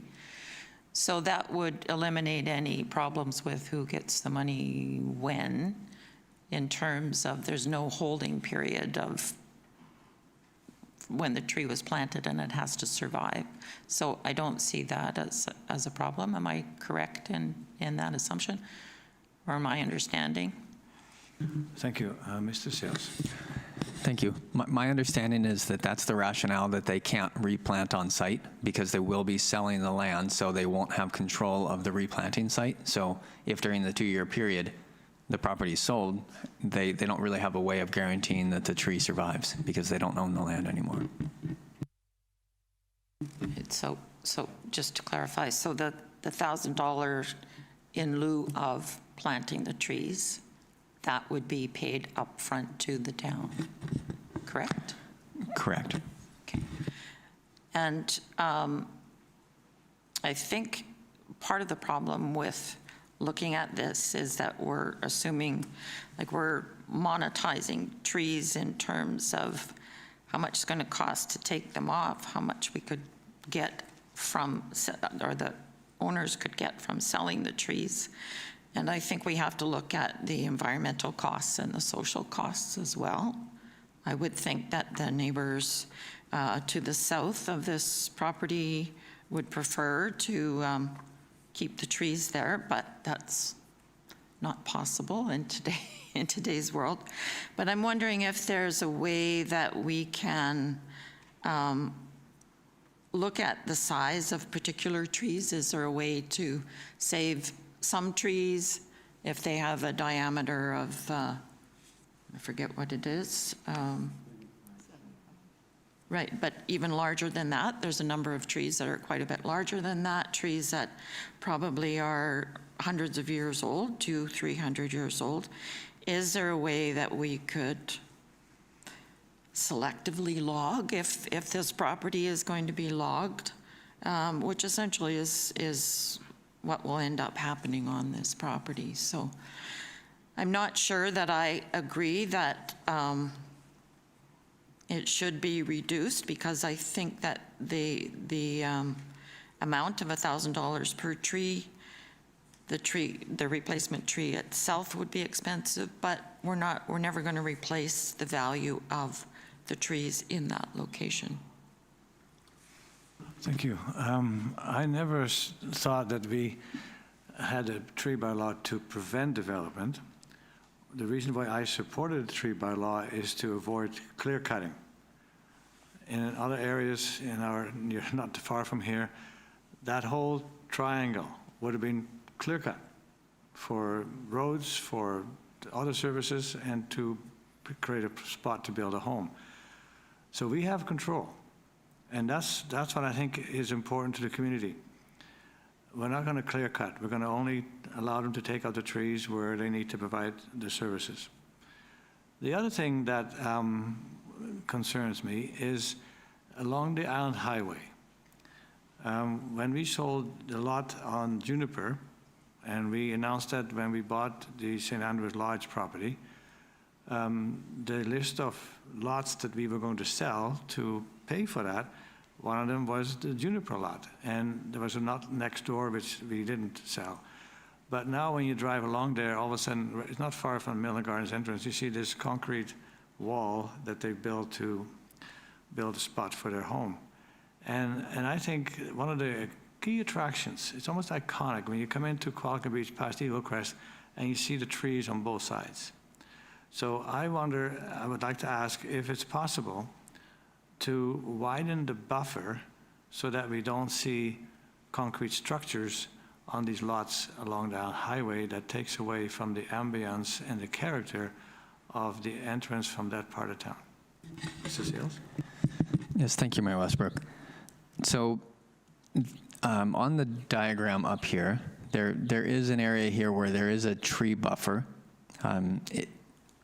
It is the same width as the neighboring lot. So what I'd highlight a few things here. One is that the tree bylaw didn't exist at the time that the neighboring lot was cleared. So if that property owner had to either replant or pay compensation, they might have made different decisions about the number of trees to be removed. The second point is that council's consideration today is on the fee, the cash in lieu of tree. It's not on the subdivision plan, and it is a fine point. But because the zoning is already in place based on council's approved zoning, the tree bylaw has already been passed. The trees that are noted for removal meet the criteria in the bylaw approved by council. This isn't the stage where we can necessarily amend the subdivision plan or the tree removal plan. It's council's consideration is whether or not to reduce the fee. And so if there's some way that council would like to reduce the fee based on some criteria you establish, entirely within the jurisdiction and decision-making authority today. But it's not on the subdivision plan. Just wanted to clarify that. Thank you. Okay, just for clarification then, when those lots sell and a future home is planned to be built on any one of those lots, they would still have to come to the town to take away the trees. And at that point, we can say, no, we don't want you to take all the trees to that strip, but we want to make that wider. So that's for that time. Thank you. Anyone else? Councillor Harrison. Yeah, just through the chair to Mr. Sales. I'm assuming there'd be a fee for trees that are on the subject properties as well. Do you know roughly how much they're spending on the non-road trees? Because I'm assuming that's a significant expense as well. Thank you, Mayor Westbrook. So the trees noted on the left-hand side of this one that are not, they're in a different color. They're gray on that diagram. Those are just noted for reference. Those are not proposed for removal. But I think it's important to note that the interior portions of these lots was not surveyed in detail. So this is not an exhaustive list of every tree that exists. It's just the ones that were near the areas where servicing was required. So this is a very important point, and Mayor Westbrook noted it, that at some point in the future, presumably someone will want to build something on these lots, and more trees will be proposed for removal. Some of those tree permit applications will be approved because it's within the building footprint. Some of them will not be approved because it doesn't meet the new criteria in the tree bylaw. So there will be checkpoints in the future when it's time to actually build on these lots. The tree bylaw essentially does allow for a later decision-making process to ensure that the tree removals meet the bylaw. Well, for me, then it sort of boils down to, I don't think it's fair to charge people extra money to set up a road. I don't think it's fair to charge people to set up services. Those are things we've always been able to do. If you wanted to talk about trees that are discretionary in your property, fine, we can discuss that. But I do think that in this case, it's a road that's going to be used by all those homes. If we don't build it, we have a worse outcome. And then the services, a home without services doesn't really qualify as a home. So I don't think we can reasonably deny that either. And we're already looking at a significant increase in cost. And an extra $50,000 per home is a lot of money. So no, I just support the staff recommendation. Thank you. That's been moved and seconded. Further discussion. Councillor Vander Valk. I'm afraid that if we have a reduction in the cost, that again is going to set a precedent, and it seems a bit unfair to have asked private citizens to pay a certain amount and replant trees, and we're not in this case because I'm assuming because there's so many trees and it is an additional cost, but I just don't know if it's equitable to reduce it in this case and not in others. So. Thank you. Councillor Young and then Councillor Skipsey. I feel like the trees are necessary to be removed to provide the infrastructure for services for those lots. So it's not a frivolous ask, and Councillor Skipsey had mentioned earlier that there could be some financial funds available from for those trees that are logged off. So personally myself, I think it would be reasonable to say that whatever money is made from those trees that are cut from that particular area so that infrastructure services can be put in, that the town receives that money. Right, that's an interesting concept, that the proceeds from the sale of trees that come from these areas where they need services would go into a fund to help us plant trees perhaps somewhere else. Mr. Sales, what do you think of that concept? Thank you, Mayor Westbrook. So that's a little bit outside the scope today, but I would just note as a general point of interest that when tree removal is required on town-owned lands as a part of whatever project, the proceeds from the log sales would go to the town. So if council does direct at some future time that money gets allocated towards the tree fund, then that's a decision point somewhere in the future. But I just want to assure council that within the road right-of-way, that would go to the town. But the areas where right now it's private property, then that would retain with the owner. So I think it's much easier at this point to just keep the decision clear and relate only to the specific property, or at this point, it's easiest to keep it clean and just make a decision based on their request to reduce the replacement fees. So although there sometimes is some give and play later on with regard to log revenues, the request is to waive the $242,000 fee. And I think if council wants to waive it entirely or waive a portion of it, that is your discretion. Thank you. Right. I kind of like the idea of Councillor Young. And so this may have to go back to staff to talk to the owner and say we will proceed, but we would like to see a fund established where the proceeds from the trees that are being logged go into and for future tree planting purposes. Mr. Seals?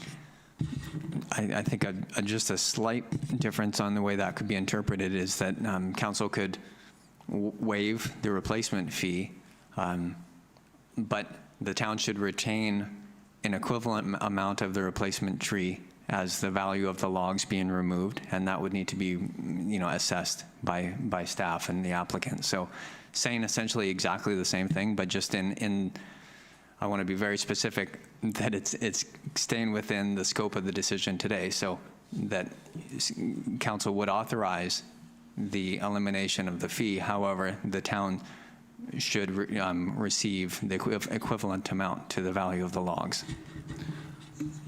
Thank you. You said it much better than I ever could, but I think that seems like a reasonable compromise. Councillor Vander Valk. I would prefer to have that as an option, but to also discuss if that isn't acceptable to council, that we look at other ways, like if they're wanting a reduction in the amount, then I would ask staff to give us an idea of what amount they're asking, and I would like to defer this until we have that information. A motion to defer, is that seconded? Councillor Skipsey, discussion on the deferment. Councillor Harrison. Yeah, I think we already have a problem with projects taking forever and holding up money and things changing. I think we have a pretty simple decision here that was suggested. And while I do think it's a bit of a stretch, hopefully we can work in good faith. Thank you. Sorry, Ms. Petronella.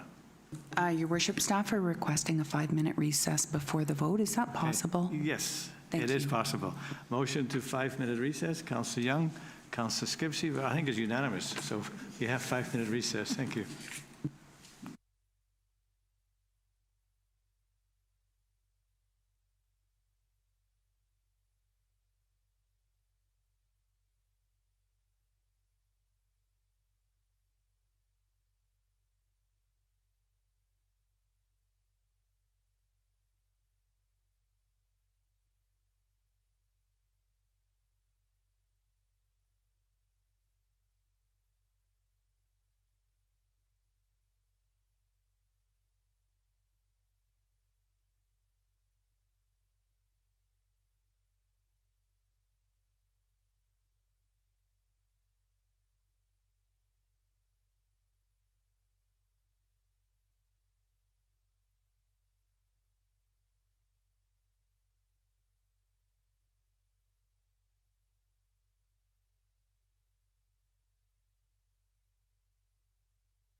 as the discussions were around the option number 2, where we would have a different number, and staff has been looking at wording of a motion that would follow up on Councillor Young's suggestion, is that the town would receive the benefits of the logging, the proceeds from the logging, for future planting of trees elsewhere.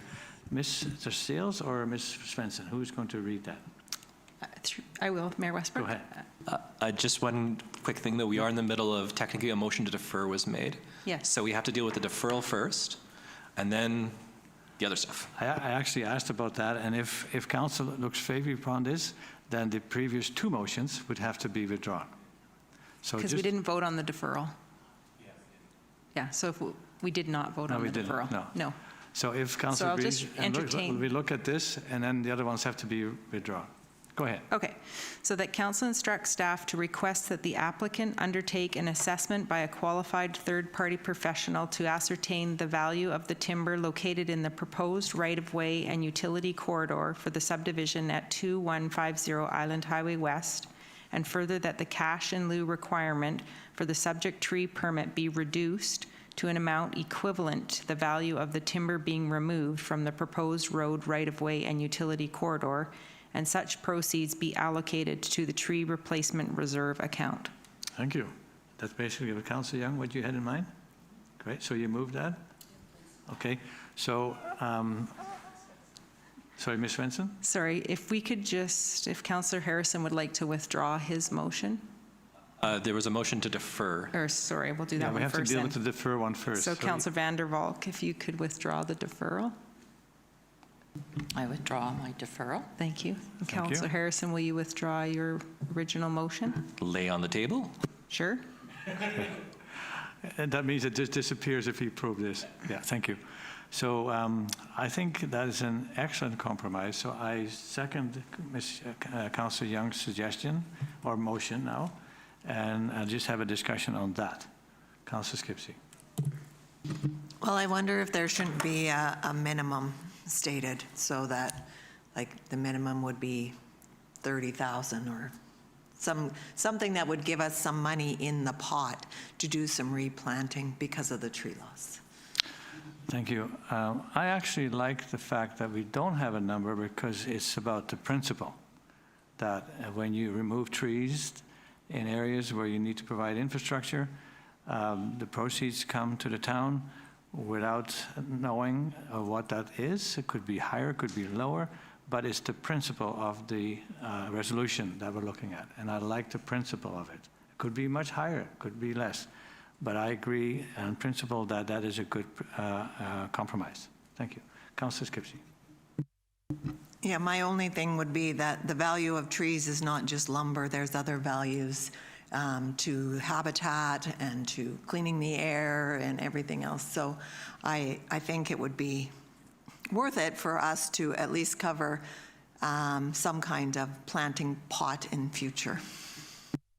Okay, this would be a fund that would be solely for the replanting of trees somewhere.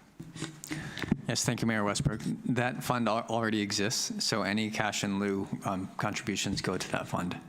Thank you. Further discussion? All in favor? Opposed? Are you opposed, Councillor Skipsey? I'm opposed, sure. Councillor Skipsey opposed.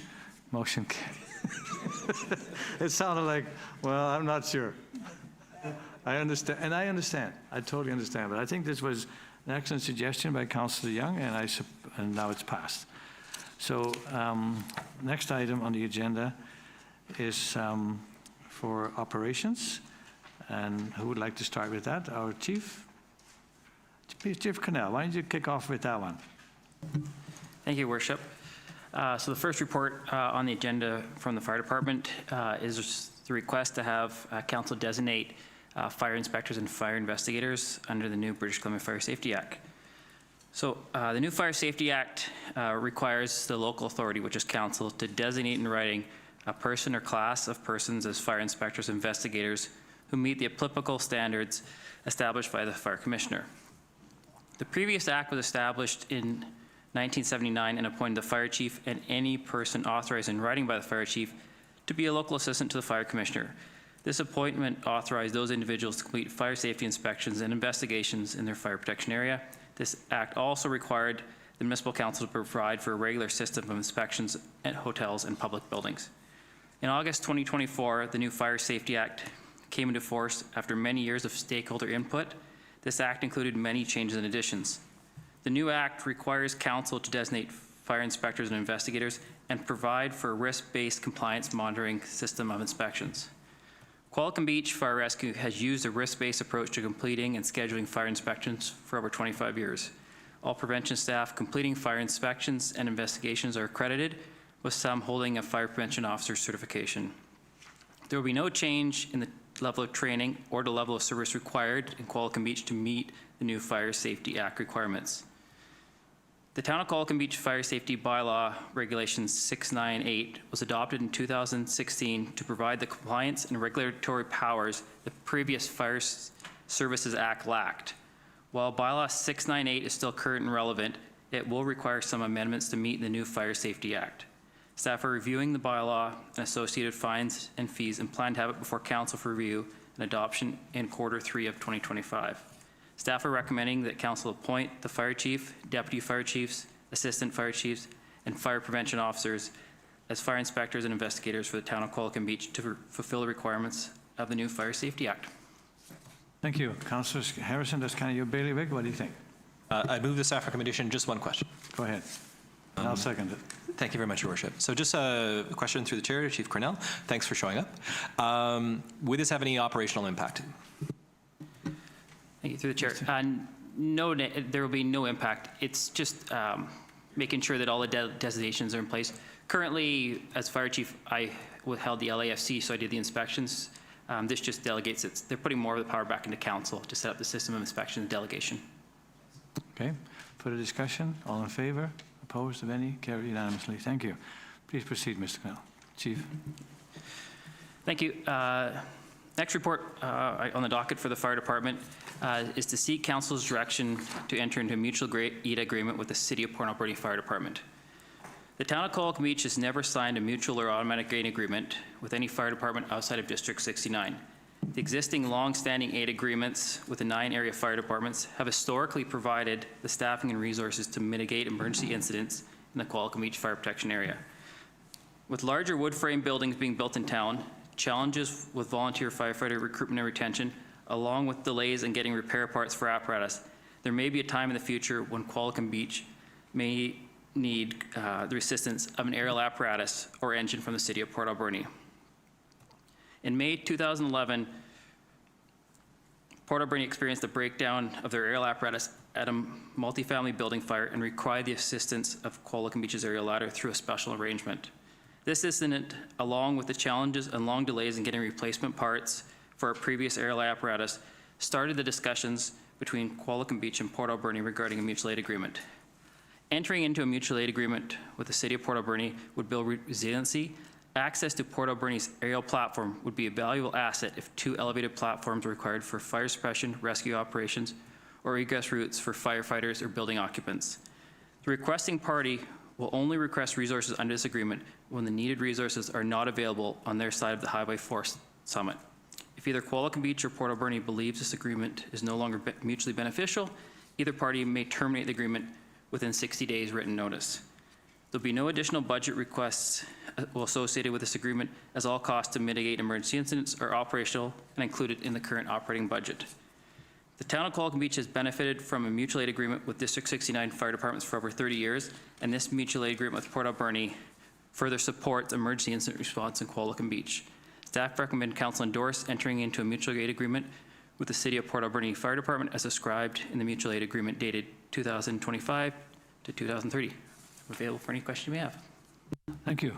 Councillor Harrison. I'm moving the staff recommendation. Thank you. Councillor Skipsey, second. Discussion? Councillor Harrison. Just a brief question. I'm assuming Port Alberni has a similar mutual aid policy with the electoral areas surrounding them.